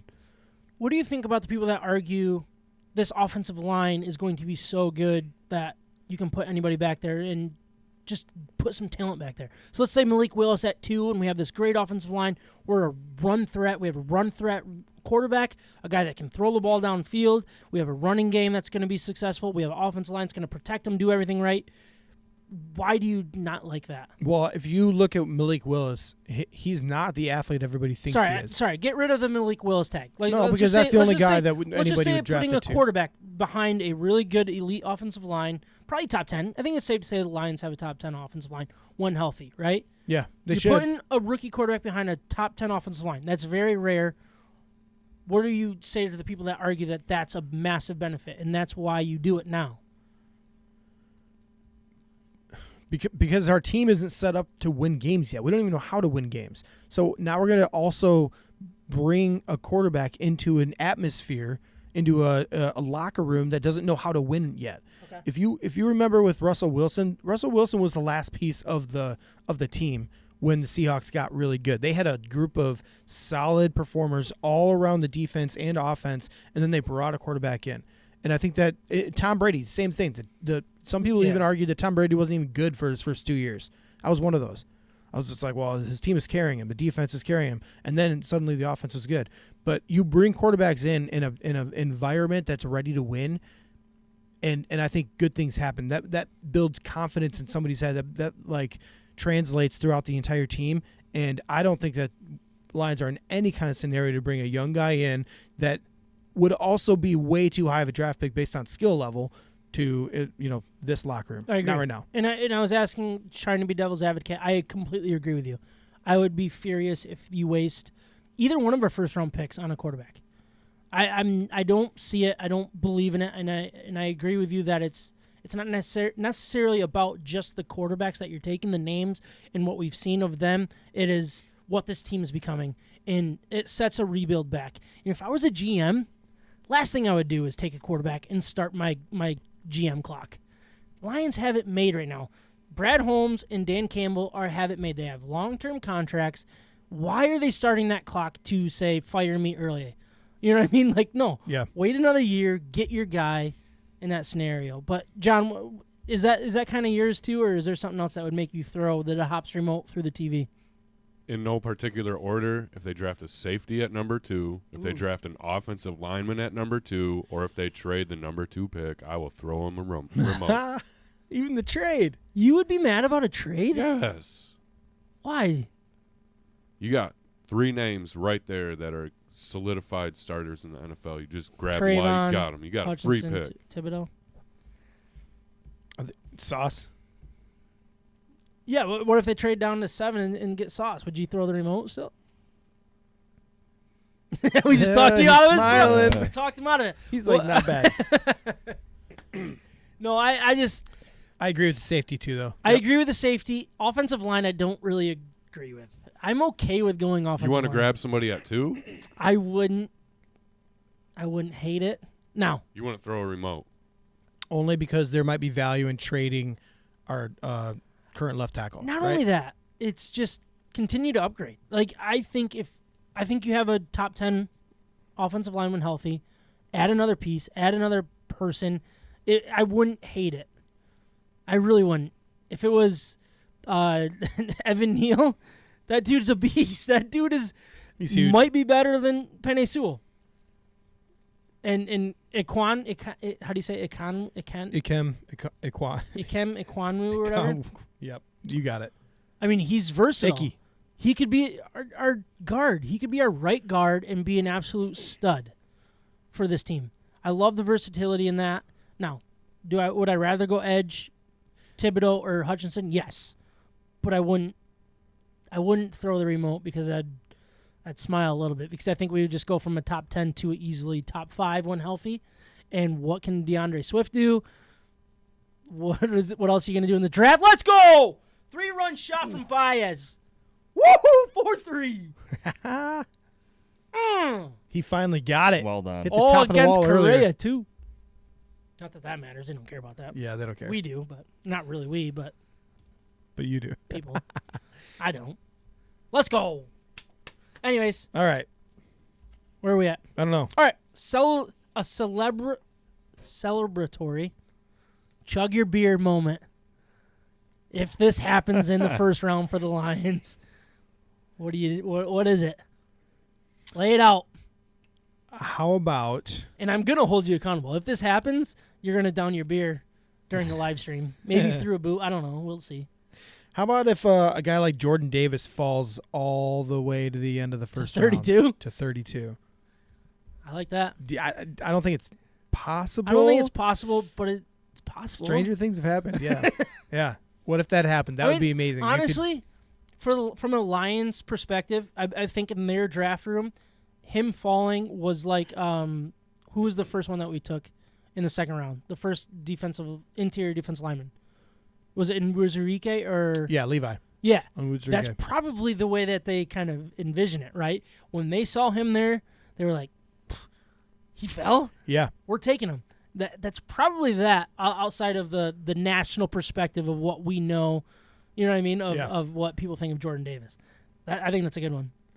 Mike or John, do you have one? Mike, if you have one too, I don't mean to leave you out.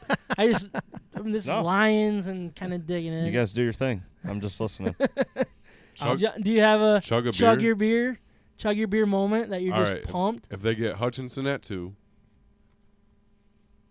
Drake London at 32, and Dax Hill at 34, I will chug 3 beers. Okay. For getting all 3 picks with my favorite. Hutch at 2. That's actually doable too. Hutch at 2. What was London at 32? London at 32. He won't That's fall that far. He's not going to fall, but He might. If people see what I see, he might fall. And then who? Dax Hill at 34. Dax Hill at 34. All right, that'll have to be next week Tuesday's episode at. Up at the 5, second John. I string. feel like it's a pie in the face thing going on here. More. Chugging a beer. 2 more and you got a parlay there. Oh yeah, parlay Wednesday Here we parlay. go. Thursday parlay. We can do it before the draft. Exactly. Sam. Oh man, for me, it's find a way to trade down from 2. Continue to gain assets. I think that's really important. I don't know what I want the return to be, but still get like a Thibodeau with your pick after trading down, and then add another either first round pick next year or a second or a third first round pick this year. Find a way to trade down and get true lottery tickets. You know what I mean? Like add more. Go get more first rounders. Yeah. Yeah. And I hate saying that because obviously we're going to name our beer after whoever the Lions select at 2.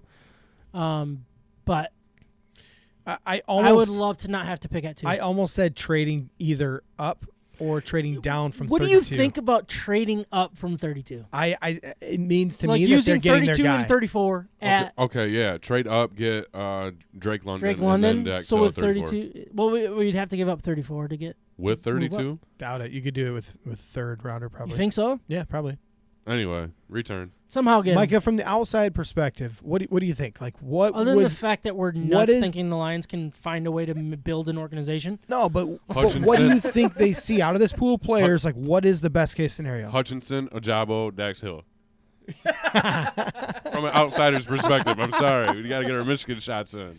Well, the Man. Packers have Jared's 2 picks, chatting. too. He's probably talking about the Spartans to somebody. But not us. We're not going to read This those. is the second that we take. Jalen Naylor, Yes, that guy. Kenneth Walker.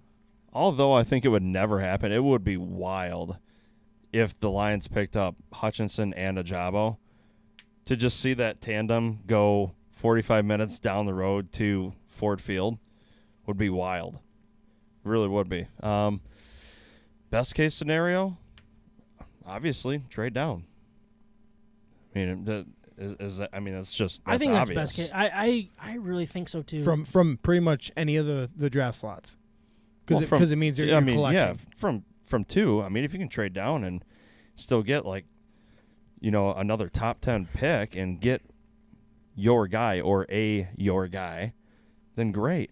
Yeah. And you add, like Sam said, if you add another first rounder to this year or a second rounder and then a first rounder next year or however you want to play that, I mean that's clearly best case scenario. But all in all, I keep hearing that it's very hard to trade down this year. It was always hard to trade down previous years. That's what she said. Yeah, exactly.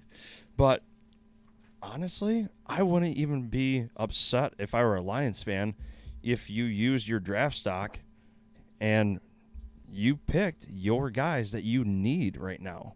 You do need players. You need a lot. We're just you need talking about high-end that. talent. And I do get acquiring those lottery tickets to a certain extent, but then you also have to start thinking ahead in the next couple of years. Like, how are we going to build this? I mean, you do need to start getting that top-tier talent in that first round when it's been given to you. Yes, you do. At some point, you have to start using what you've earned or what you've been given, however you want to put it. Mm-hmm. So, Which is why if you can trade down but still stay in the top 10, that's just an obvious win right. for the team. I think it would be awesome to trade down from 2 and then trade up from 32 and really get, let's say, 2 players that Brad Holmes thinks are top 10 inside the top 20. You know what I mean? Like, that's where I want to see. And, I mean, we don't need to get into, like, it's just we have to trust our GM to evaluate his talent. And I think that's what we saw last year with Muzurike when they were just like, hey, we're going to go DL or interior defensive lineman. It's not a need, but this guy we had a lot higher than what we're getting him for. Yeah. But we're going to take it. Yep. Because we're in the middle of rebuild. Let's just continue to add talent and people that we really like. And I don't want to get into the knee-biting, people we like types thing. That's not that. Just people you like that you think are the elite talent inside this draft. If you can add 2 players that you think are truly elite, top 15 players in this draft, that's where I think it's a true win for the Detroit Lions. But to be frank with you, I think it's more likely that either the Lions or other teams actually trade up rather than trade down. Yeah. I mean, maybe like, your picks 11 through 15, maybe they find a way to trade down another like 5 or 6 spots. But other than that, I think you take, say a 32 or your 34 pick and combine that with something else. If you see a guy that you absolutely have to have mid-round, first round, then go get him. Go get him. And you have the assets to do it. You have the multiple picks. You have the 2 first-round picks. You have the early second-round pick. Go up and get who you want if he's sitting there. That's what I want to see. Be aggressive. And I might be pissed when it happens because I feel like you just turned 2 picks into 1 player. But if that's who you have to be, if that's who you want, I have to believe in it. And if I don't believe in the GM and Dan Campbell of what their vision is for this team, then that's a me problem more than anything. And you should butt your own kneecap. Then you should get rid of them and bring in somebody that I do trust because I trusted Bob Quinn. And look at how that turned out. I'm sitting here with you guys. Your soul's crushed. This is different, though. This is different. If it's craft beer in Michigan sports, we may not be the authority, but we love both like a fat kid loves cake. This is State of My Sports. I really wanted to bring up this way too early mock draft that I found, but it didn't really fit into the conversation. Yeah. So Well, should I it still doesn't, except that, I just brought it up. Yeah, No? you brought it up, so I just feel like It's too funny, it's right? it's worth bringing up. Like everybody that wants to talk about next year Yeah. and next year's quarterback class and everything else, and I think they're a lot better than this year's quarterback class. But going into this year, you have names like Spencer Rattler near the top, JT Daniels And projected number 2 to the Lions. Yeah. So this was crazy. from NBC Sports. It was May 3rd, 2021. It was by somebody called Glenn Morgan, if that's a real person. He had Sam Howell 1, JT Daniels 2, who's obviously not even in the draft. Sam Howell is currently ranked 34th. DeMarvin Leal is at 3. He's currently ranked 76th. Then you get into Derek Stingley, who's at 4. I mean, it's just really funny to see a lot of. So how many? 1, 2, 3, 4, 5, 6 players are in this way too early draft. Maybe even 7 if I probably counted wrong. Aren't even in the draft. Yeah. That people were talking about. Well, like Josh Jobe is like in the first round, cornerback out of Alabama. And now people are talking about him in the 3rd, 4th, 5th rounds. Exactly. Isaiah Spiller. They had him at 14 going to the Cardinals. Now he's 150th ranked player he's like in my this draft. 7th rated running back. It's just crazy how quickly things change, and I think that was why I wanted to bring it up. Was don't look at next year's draft and say let's not draft this because of next year. Yeah, that's guy. Kind of the argument here. It was just really funny to look at, but didn't really fit organically. But I did want to talk about the big board rankings that Trevor Sikkema had from Pro Football Focus. You shot this to me. Yeah. I put it on here, and I wanted to see what you guys, just real quick overall thought, and then we're going to quickly jump into some overall draft questions. John, I think you have that hat handy with the questions, right? I'm shaking them up right now. Those are the mock drafts. Mock draft. That's the mock draft hat. Anyways. What are we doing? Putting our mock draft hats on? No, not yet. Not yet. We got rankings, and then we're going to go through quick questions, and then we'll move on to mock draft. Are we sitting all right on time or no? Doesn't matter. Way past. No. I don't care. This is mock draft week. Yeah, This baby. is draft week. We got to just take Are we it doing while a we can. full live show on Thursday, like through the whole first round? Whole first round.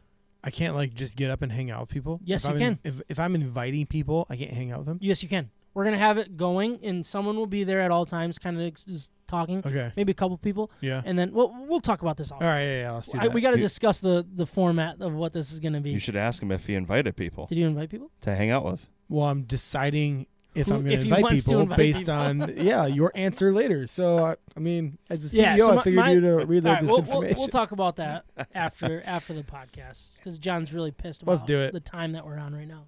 We're good. Just got to hurry. Yeah, let's just All keep right. going. I got to work in the morning. You guys want to skip the rankings, just get into questions? Let's go Are with you all right with questions. that, Let's do Micah? it. Let's All do right, it. moving on. We've talked about all these guys. John, you got the questions hat. Yeah, first one coming out of the hat. Where will Kenneth Walker III be drafted? You guys want music for this or no? Talking rounder team. Roundish, pickish, Roundish players-ish, teamish. I I'm thinking second round. I don't think running backs are valuable anymore. And I think we've had that conversation. Yeah. Not that I think Kenneth Walker deserves to fall. I also think a lot of teams will be higher on a couple other guys. I think he could be the third running back off the board, late second round. That's kind of what I see. Yeah, I don't know what that's team where I'm it's going to thinking. fit, but it feels like that's what it's playing out to be. Yeah. He's not going in the first round. It'd be very surprising if a running back goes first round. Any of them. Yeah, it would be surprising. And I think it's safe to say he might be the third running back off the board. And yet, this is a good running back class, three. in my opinion. It is, I'm, yeah. I'm seeing a lot of good prospects here, but I agree. Late second round or early third. maybe. Yeah. Next question. Question number 2. What will/should the Panthers do to address quarterback position? Draft Baker Mayfield or Jimmy G as options? So, My gut tells me they're going to draft. and they're at 6, I believe. 6 or 7, probably 6. Do you think they go that high with a? Yeah, it's hard to know. They're in a great trade down position. Like you would think that they should trade down, but I don't think they'll be able to. Does it feel like a 49ers kind of type mentality that they're going to trade up just so they get their guy, even though it might not be their guy tomorrow, their guy for the following year? No, because nobody ahead of them is going to take a quarterback. That's true. Unless they're trying to make sure nobody trades ahead of them. And did they send Mariota? Is that where Mariota No, went? he went to the to Atlanta. yeah, Atlanta. Atlanta. Sorry. They still have Sam Darnold in Okay. Carolina. So they're not in that big of a need. I don't know. That's a really interesting question. I think they are. I I think they're don't probably the team think- that is in most need. Yeah, in they're in a NFL huge draft. need. Huge need. Definitely in the top 10. They've given up on Darnold. Okay, well, is Mayfield an upgrade from Darnold? I think they would consider that huge. I would too. Is Jimmy G an upgrade? Yeah, easy. I think both of them are. I would go that route. I mean, if I was One of them, those I two think teams? One or two they'll of those probably players? draft. I do. I feel like Carolina's that team, but like they should have pulled the trigger by now if they It were going to feels do like it. something else. I don't think they'll draft a quarterback. Matt Rule's in his last year of his contract, and he's looking for an extension. I think if anything, he'll bring in a veteran to compete with Sam Darnold. And try to put something together like if a they positive season? Yeah, if they draft a rookie quarterback and throw him right in right away, that might give him like a reason to like sign another extension. Because look, I played with a rookie quarterback all year, but I don't think Carolina's that patient right now, especially with New Orleans and Atlanta where they're at. They got to compete. Yeah, the Panthers are a very interesting team in this draft. Yeah, I think trading up if they're going to draft one. I don't see them waiting till 6 to pick. I don't see them taking that risk. If there's a guy that they love, I think they'll move up to get him. Now, where does that end up? I don't know, because I agree there's nobody that wants to pick one ahead of them necessarily. Texans could, but nobody really believes it. Yeah, but then also will somebody else move up? There's a lot of ammo in this draft that people could move up if they want to, and that's where I think it's just going to be really interesting. I don't think I don't know. I don't see them working with a Mayfield or a Jimmy G personally. But next question. Question 3: over under 5.5 wide receivers drafted in the first round. Go. All right, so you got London, Wilson, Olave, Jameson Burks, Williams, Yeah, I'm going over. Christian Watson. You think all 6 of those guys get drafted first round? They definitely could. Yeah, I'm going over. I'm going to push 5.5 because Jamison Williams has got a bad knee. He's only So half a wide he's only receiver right half. now. He's got I half like a it. leg. I'm gonna give it to you. No, Can't say number 1 on my list is a half wide receiver. I'm gonna go with the He's only under. got one good leg. Come on. I'm gonna go with the under because I think the league is watching what all these wide receivers are doing, the demanding trades, prima donnas, all of this movement, and they're gonna look at it and be like, "You guys are the new running backs. We're gonna devalue your position, and you guys are gonna regret this." Oh, you think so? Well, It's I the do. second highest paid position. I think and I don't think that the league likes that. it's kind really of don't. it's kind of twofold though, because a lot of the guys that are making a splash and changing the NFL are the ones that are waiting for their next deal. You know, Tyreek Hill and drawing a blank. Micah, help me out. Devontae? Devontae. You know, these guys, they all got a bunch of money because they're working off their rookie contract. So I think teams might actually want to draft wide receivers now and utilize them while they're young before giving them the second Yeah, but contract. It's a good wide receiver draft. That's exactly what they did before they completely devalued the running back position. I'm just going to go with the push. You can't push a half. Smart. I just Makes want sense. to. I just want to buy my beer with my money and not have to gamble. All right, next question. Okay, back to Baker Mayfield. Will he be traded on draft night? No. Nope. No, I don't. I hope we're all wrong. I kind of want him to. I want Cleveland to try to like make a splash in like the grand scheme of things. You know, I wouldn't mind it happening On draft night? I think they're Yes. going to trade him on draft night. on draft night. I do. That's a big commitment just to be like, I guess there's got to be stuff in the works leading up to it. Yeah, I think there is. That's the only way that could happen. I don't know. What do Like you the mean, rumblings? Steelers or something could be like, yeah, we're going to trade.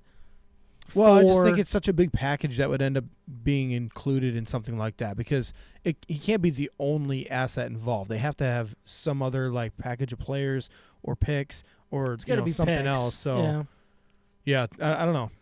I think it's going to happen. I do. Next question, Micah. Did you said no? Correct. No. Next question: Said top 10 prospect you don't buy into. Thibodeau. You don't Yeah. buy into Thibodeau, really? I mean, that's the hot story right now. I know Thibodeau's getting a bad rep, and it's not just because of his attitude. A lot of people are talking about his play not being up to top 10 standards. I'm going to go with Drake London. I just don't think he has the athletic ability to separate himself and be that valuable as a top 10 pick. And I'm not saying he's on He's not everybody's necessarily top 10 board. 10. He's kind of the second wide receiver. Right? Yeah, One yeah. or two actually. That's kind of what people for are a lot saying. of people, yeah. Yeah. And for others, I think he's probably 8 or 9. So So he should fall to 32, is what you're saying. And I think my he should dreams fall. come true. If he falls to 4th round, I think we should scoop him up. One player that just stands out to me is Derek Stingley Jr.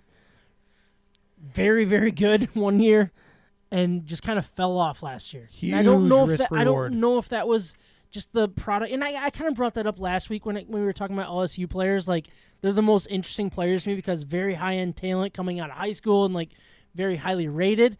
And then was it just a bad team and they looked bad? You know what I mean? Like, that's where I'm having a hard time. Stingley Jr., I think, fits that. I don't know what to do with him. A lot of people have him as, like, one of the highest-ranked players in this draft. Yeah. I'm just going to have to believe him. But that's the one that I'm just like, I don't know. I just don't know. I don't know enough. He fits the NFL model so perfectly as Does a he? cornerback. Is that what it is? Yeah, well, in his production as a freshman against Yeah. elite wide receivers was just insane. And then he hasn't had the same production. He's been injured. The question marks are just crazy. Like he could theoretically just go pull like a Jeffrey Okudah. I guess everybody could, but he could be a nobody in the league long term, and that's just scary. You know, when you're trying to draft that high of a But injuries positional need. played a lot with Okudah. Yeah, for sure. But Stingley, he's already got the injury. Does he? Yeah. All right. What about you, Micah? I really don't buy into Trayvon Walker, honestly. That's a really interesting one, too, because, like, if you look at early round or early mock drafts, like, he was, like, 42, blah, blah, blah, and then all of a sudden, number 1? draft pick. It's I don't know. weird, It's a so really hard weird for me one. to believe that someone shoots up completely out of left field up to top 3, maybe number 1. Yeah. I don't get it. I don't see it. On a line with the But- top 2 interior defensive Right? linemen as well. Yeah, Wyatt and Davis. Yeah, it's really that's a really good one. And he moved up 41 spots basically. Let's just say if you're using certain mock drafts without playing it down to football. That's where it's Correlates with the people that are taking a look at tape and yeah, and keeping an eye on things too. yeah. It reminds me of election results overnight. Just big changes. Next question. All right, which local guy do you like the most outside of Aiden Hutchinson? So local being like Central and Western and all that stuff, right? I mean, Grand Valley Michigan, State. Michigan State. Sky Moore is a fun one. Sky Moore is interesting. Now, what's that lineman's name? The Raymond Rahman. Yeah, Oh, from Central? Yeah, Raymond. very highly rated, great measurables. Ryman or like, Raymond. almost like what was that Fisher? Was that the guy that went number 1 Yeah, overall? yeah. Like he kind of Eric Fisher. has that feel. He's obviously not going to go number 1, but nobody talked about him, and nobody talked about him. Then it's like they actually looked at him, they saw him at the combine, and they're like, "Yeah, he could be a first-round talent." He It is feels a great, like that's he is where a it's. great athlete on Yeah. the line. So you're not gonna just run around him. He can move his feet. He's interesting to me. Yeah. And outside of being like just Lions focus, that's a guy that's like he could be. Brought in as a tight end, and then moved to tackle. Is that what he was? Yeah, he was a tight similar end to for 2 years. Kyle, my coworker's gonna be pissed that I can't pull his I name from don't- Rockford. No, Went to Valdir? the 49ers. Joe Staley. Joe Staley. He was Yeah, a tight end. He was a tight end, and then Brian Kelly actually moved him to tackle. Dang. Yeah. All right, I didn't know that. Mm. Yeah. Good for him.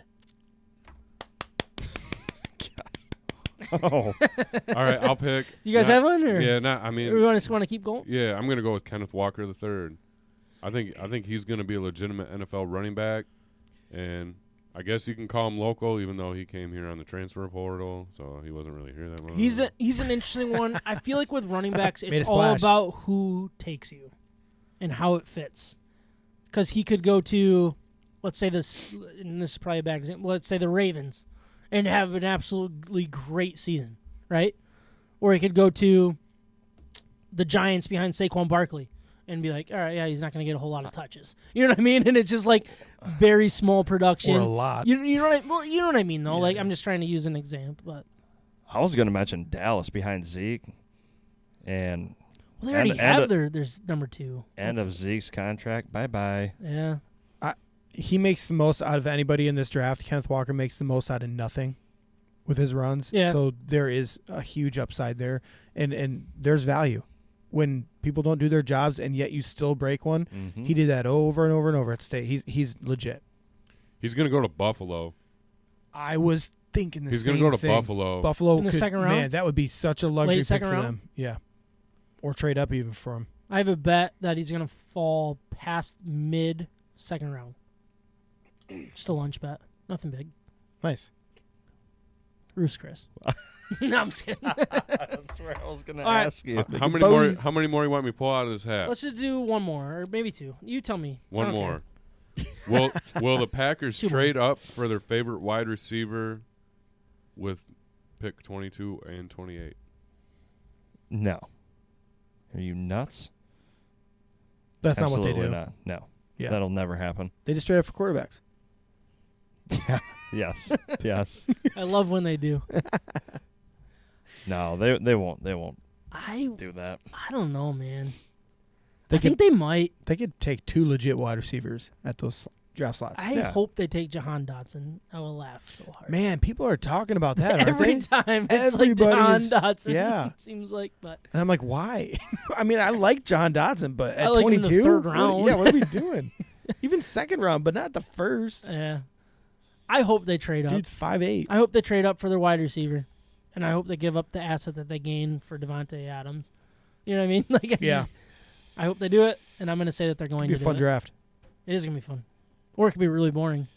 Either way, Yeah. tune in. Live stream. Watch Thursday. party. Hey, let's throw it up there We'll one talk more to you time. Thursday. Watch for party. sure. If not sooner. This Thursday. All right, I'm thinking about inviting people. Yeah, I mean, it's going to be fun.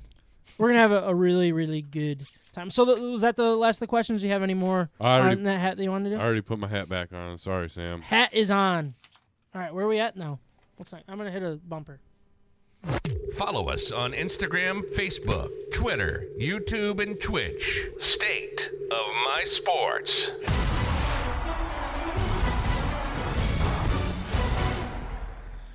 Alrighty, this is mock draft territory.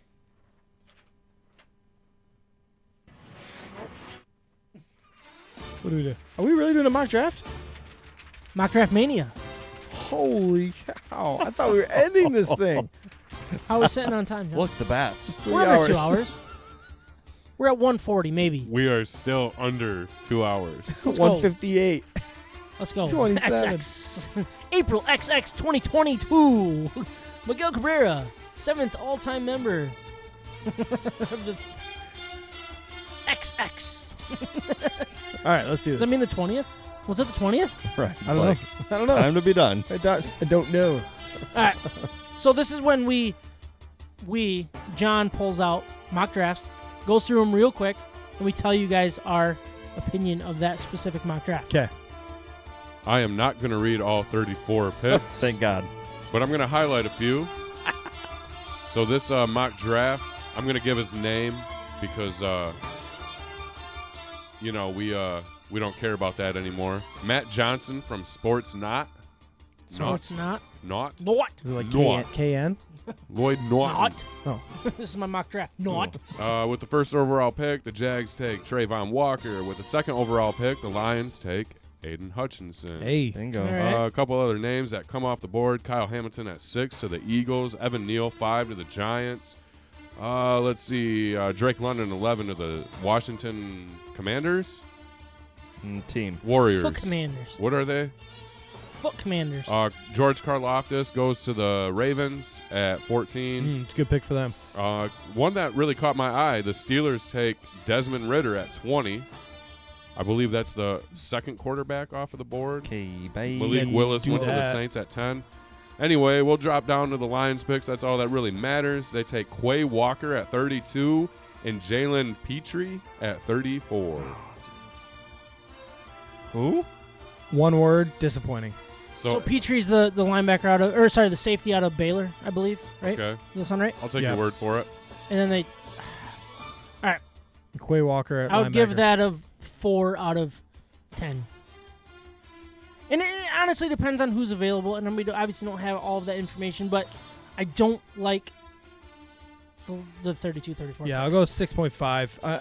Aiden, it's a big win there I at like number the 2. Aiden, So yeah. you got to I'm give okay with that Aiden some at credit. 2. But I agree, the next two, underwhelming. Yeah. What's the next one? Rhett Lewis from NFL.com. First overall pick, the Jags take Aiden Hutchinson at number 2. The Lions select Trayvon Walker. And another edge rusher comes off the board at 3 to the Texans, Jermaine Johnson the second. Ooh. This is a very wide receiver heavy draft. First round, Garrett Wilson, Drake London. Kenny Pickett goes number 6. Trying to just skim through this. Jameson Williams goes 15 to the Eagles. Chris Olave goes 19 to the Saints. Malik Willis 20 to the Steelers. And then, down at 32, the Lions draft their backup, maybe starting quarterback of the future, Samuel Howell out of North Carolina. Ryan loves it. Okay. If you take a quarterback, it better be Sam Howell. That's where I'm at. And I've kind of fallen. I don't know. That's just. I know it's not right. Yeah, Because I say don't take a quarterback, and then I'm okay with that. I know, but it'd be That's fun. not fair to anybody. It'd be fun, though. I'll take that over the first one. Scramble personally. around, run over guys. The third quarterback taken, too. He had Ritter going to the Titans at 26, and obviously, Malik Willis to the So Steelers at 20. Pickett's still on the board then? I don't want Pickett. I don't want Pickett either, but it's weird. Yeah.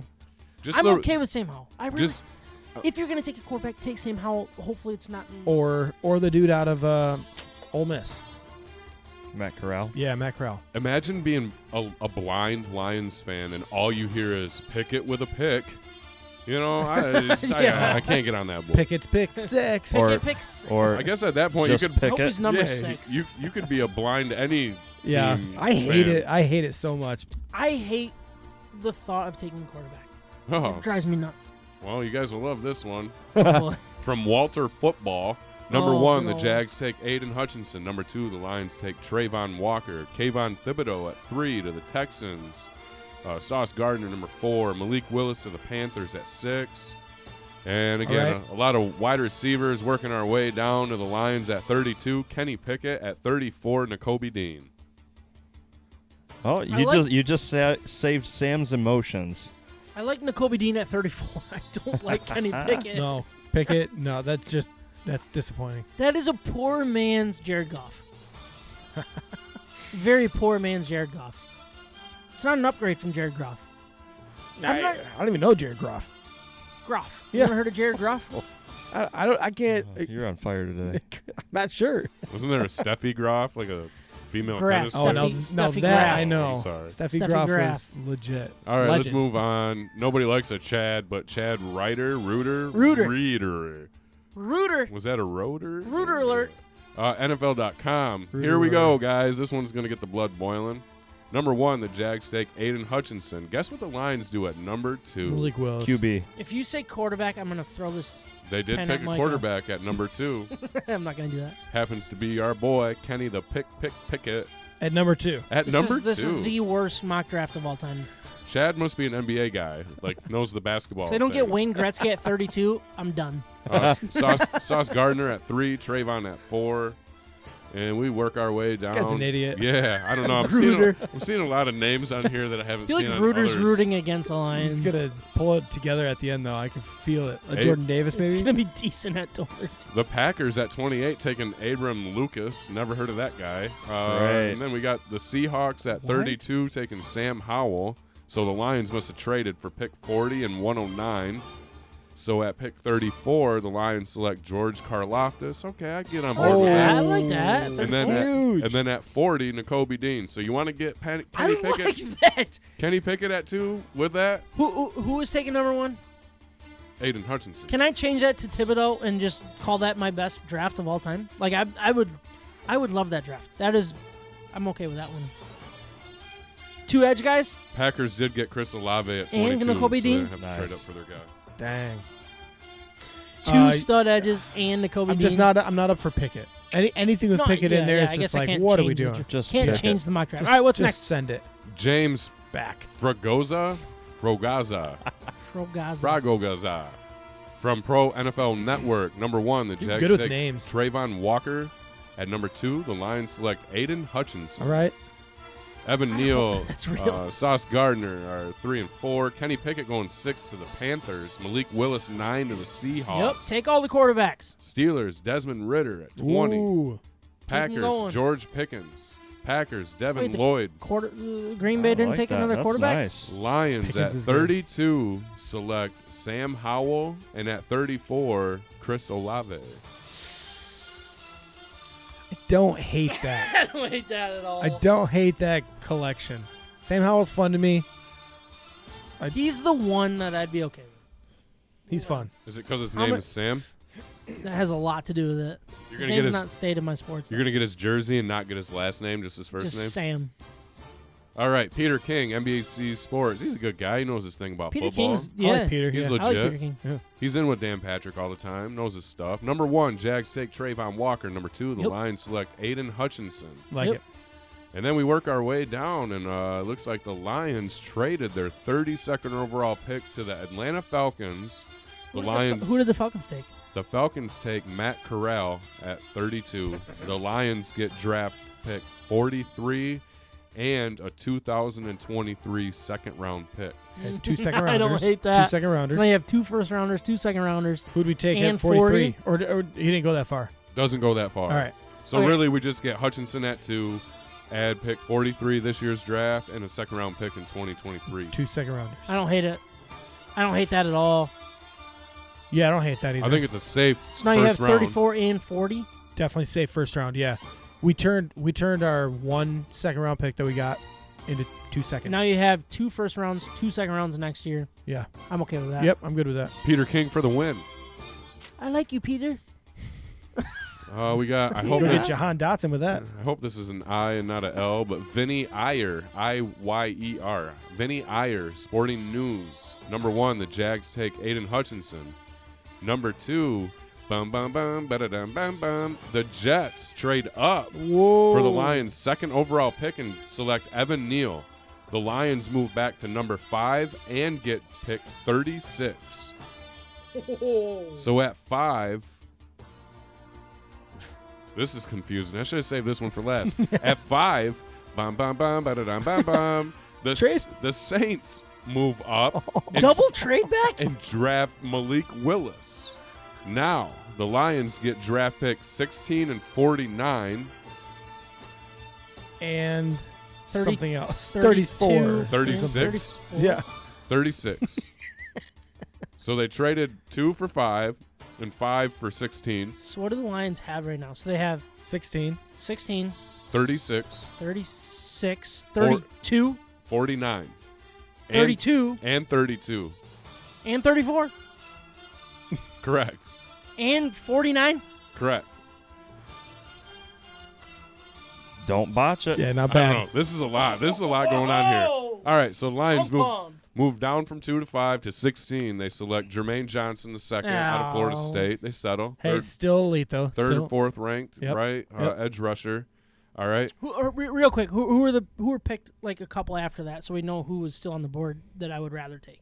Jordan Davis, N'Kobe Dean, Devontae Wyatt, Jamison Williams, Trent Oh. McDuffie, Drake London. All right. So what happened? Lions picked Jermaine Johnson at 16. Oh my gosh! They just lost the game. That's the winning run right there. They just lost. Walk off. What in the world? Was that Barnhart? It was Barnhart. Threw it over his head. No, it's Haas. Oh, you're right. Haas came in, yeah. Oh. Grossman should have caught it, too. That was the worst sequence of plays. That was really bad. Hashtag Detroit versus everybody. Detroit versus themselves. I think that was Angels in the outfield situation. They just, the Angels is like, And ball Soto, short. and Soto walked the first hit. I didn't First see two. First He two. walked the first 2 and 8 pitches. I Okay, think. so walk the first 2. That's not good. And then mess up the play. Get a guy to run down. Throw it over his head. That's like Kennewood Hills JV squad type stuff. It's kind of like Vinny Iyer's draft. Yeah, here. all right. So, yeah, A let's go lot- back in that. A lot They going had on. 16, 32, 34, 36, and 49. Correct. Love that. So at 16, they picked Jermaine Johnson, right? That's their first pick of the night. All right. Bum, bum, bum, da, da, da. The Lions move up to 25. Whoa, what? Okay. They traded pick 32 and pick 97, which must be a pick that they already had in their pocket. Yeah. The Lions For what? 15? 25. 25? At 25, the Lions select Desmond Ritter. Oh my. Why did you do that? This was going so perfectly. Everything was going so well. There was so much going on. Just like the Tigers game. Like, oh. Micah, you might like this one, though. At 22, the Packers select Drake London, and at 28, Jahan Dotson. Yeah, I'm all right with that. Dang. All right. Dang. Desmond Ritter. Just go Why off and would ruin they ruin it? So in hindsight, Jermaine Johnson, Desmond Ritter at 16 and 25, respectively. The Lions add picks 36, 49, but gave up 97. And then would still have pick 34, I believe. I'm all right with all of it other than taking quarterback. And you don't get the best quarterback out there, and you don't get the best edge rusher Anything. out there. You don't get the best anything. So I don't know. The Bills ended up at 32, and they picked Kyler Gordon. I don't know if that's Kyler Murray's cousin or Ben Gordon's brother. Who knows? That's the same name as Kyler. There It a says Niner in there or a mother? How many more we got? We got 2 more. All right. Oh, jeez. Chris Trapasso from CBS Sports. With the first overall pick, the Jags select Trayvon Walker. There's a lot less highlight really- on this one, so I really think this hope one will that be a little happens. less confusing. Nice. Number 2, the Lions select Aiden Hutchinson. It's kind of a given at this point. If Trayvon Walker goes 1, Lions are selecting Aiden Hutchinson, in my opinion.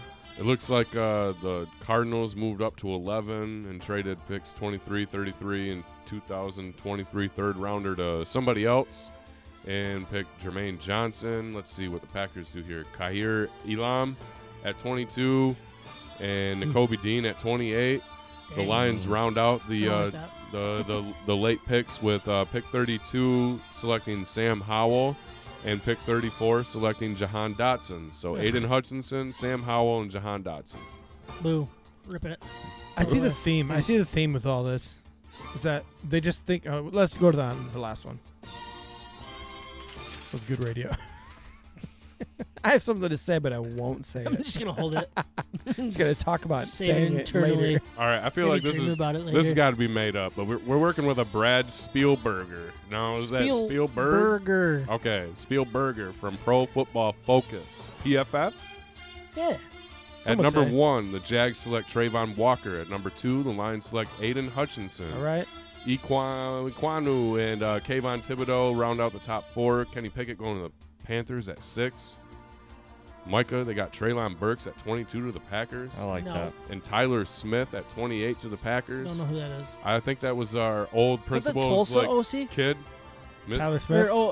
offensive tackle? Mr. Smith's son. Mr. Smith's son. Is he also the known offensive as tackle Listener from Smith's Tulsa? I think he's the son. offensive tackle from Tulsa.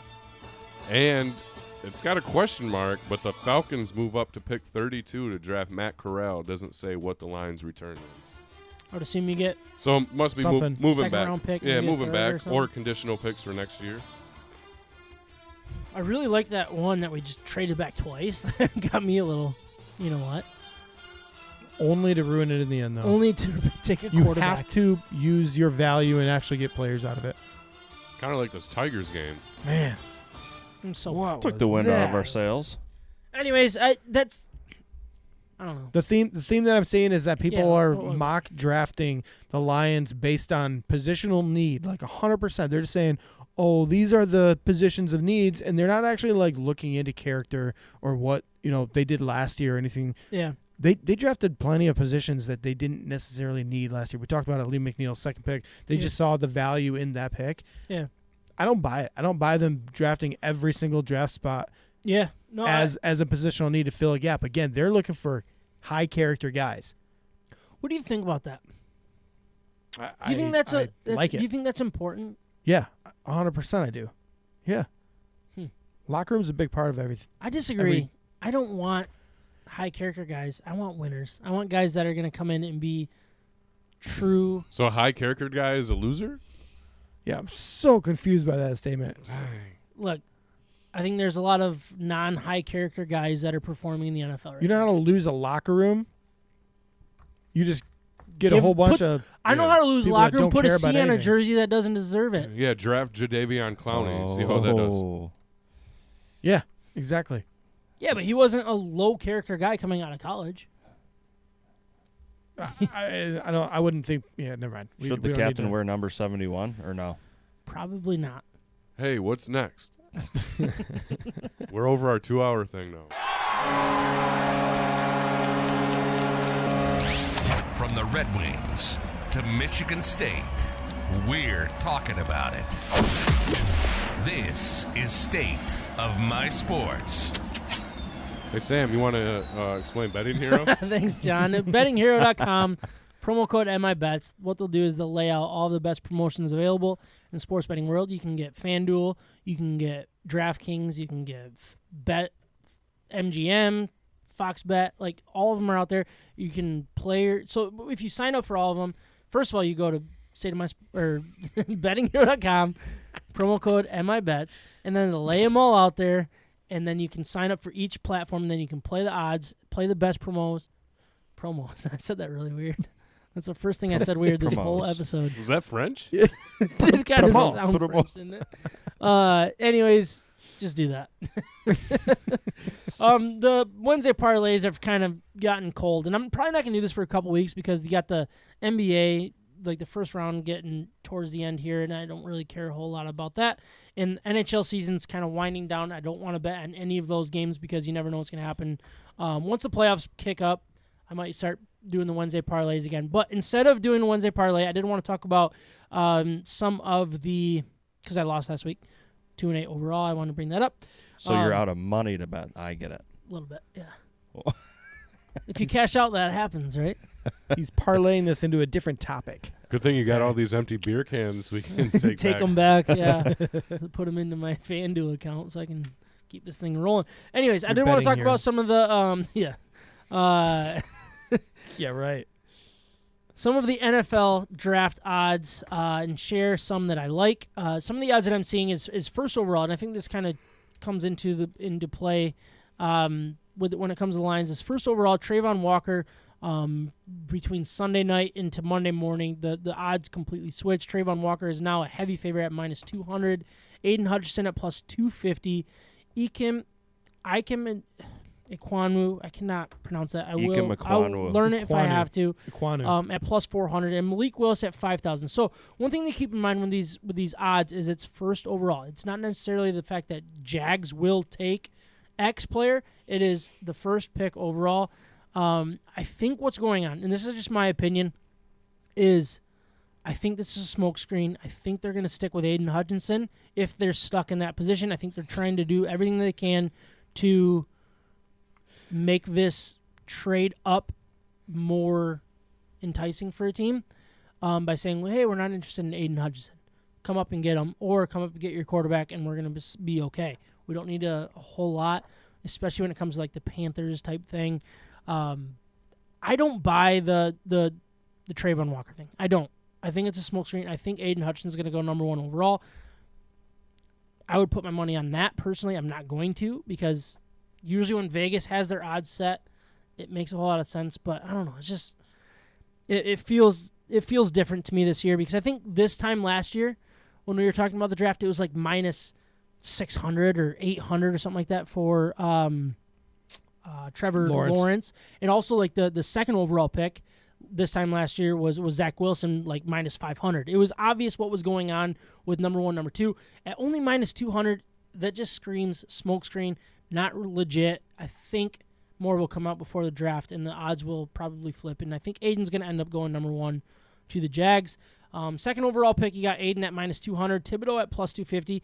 If Aiden's gone, I really think they're going to go with Thibodeau, the Lions, if they stay at number 2. I think they like him more than Walker because they want that high-end talent. The odds for the Saints to select Kenny Pickett or Malik Willis is -115. Nothing that I really like. I just thought it was interesting to bring up, if that's all right with you guys. Yeah, you can keep talking. Yep. Another interesting bet here is Kenny Pickett. Panthers +175, Saints +200, Steelers +350, Seahawks +1,200, and Lions +2,000. Yes, Steelers. The Kenny Pickett thing's interesting to me, because everybody, like, I mean, when you especially when you move down to the next one that I have here is the Steelers to select Willis is at +150. Those are better odds. It just screams like somebody knows that the Steelers love Malik Willis. Will he fall to them, or will they trade up for him? I think is the biggest question. Again, I wouldn't put money on. I don't really like putting money on these bets, but it's just odds, so we'll talk about it. Yeah, I would never do that. I would never do that with one team on one player in the middle of the first round. No. Yeah. And then the last one that I wanted to bring up that I thought was interesting is over under 6.5 Big Ten players drafted in the first round. Over is -138. Under is +104. So I was trying to come up with the names that would be drafted in the first round for the Big Ten. So obviously you got Hutch, think right? It's over? I don't know. I haven't thought So you about got Hutch, you got Olave, right? Wilson. Wilson. Karlaftis. Potential, for sure. This one's interesting. I feel like the under is the bet here, but I wanted to write it down and do this with you. What I was So you got thinking Hutch, first. Olave, Wilson, Karlaftis. Now, do you get into Ojabo? There's potential for Ojabo. Oh, yeah. There's potential for Dax Hill. Dax. Hill's going first round. Kenneth Walker. I think No. the Bills grab him at 25. I really do. You really do? They need a running back. That's the only thing they're missing. They got a stout defense. You and don't think they they got all take the Brees weapons. Hall over him, though? They actually No. have They no. have- That's who they actually have a better running back core than people think. But I don't know. Based on yards per carry and all Who do that. they, All who do they have? Singletary still? Yeah, Singletary. So the top five, there's going to be 5, right? Hutch, Olave, Wilson, Karlaftis, Hill. I think that's fair to say, right? So to get to over 6.5, who are the names? It's got to be a Jabo, right? What about that guy out of Iowa? Oh, Offensive yeah, lineman? Linderbaum. Offensive lineman. Center. Yeah. Linderbaum? Is Center that or his name? something like that? Boy Yeah, Mafe. Boy Mafe out of Minnesota. Minnesota. Could go jump in the first. So you got Linderbaum, I think, is guaranteed first round, right? Yeah, he's guaranteed. Absolutely. So that's 6. So over 6.5 might be your best bet. And I know it's only minus 138, but if you're going to bet on one of these, I think that might be the way to go. Yeah. I like that one. That's fun. I thought it was I interesting. bet on that. Thanks, man. Appreciate it. Yeah. Saying it was fun. One of my topics were fun today. That's good. Just so tired. Follow us on Instagram, Facebook, Twitter, YouTube, and Twitch. State of My Sports.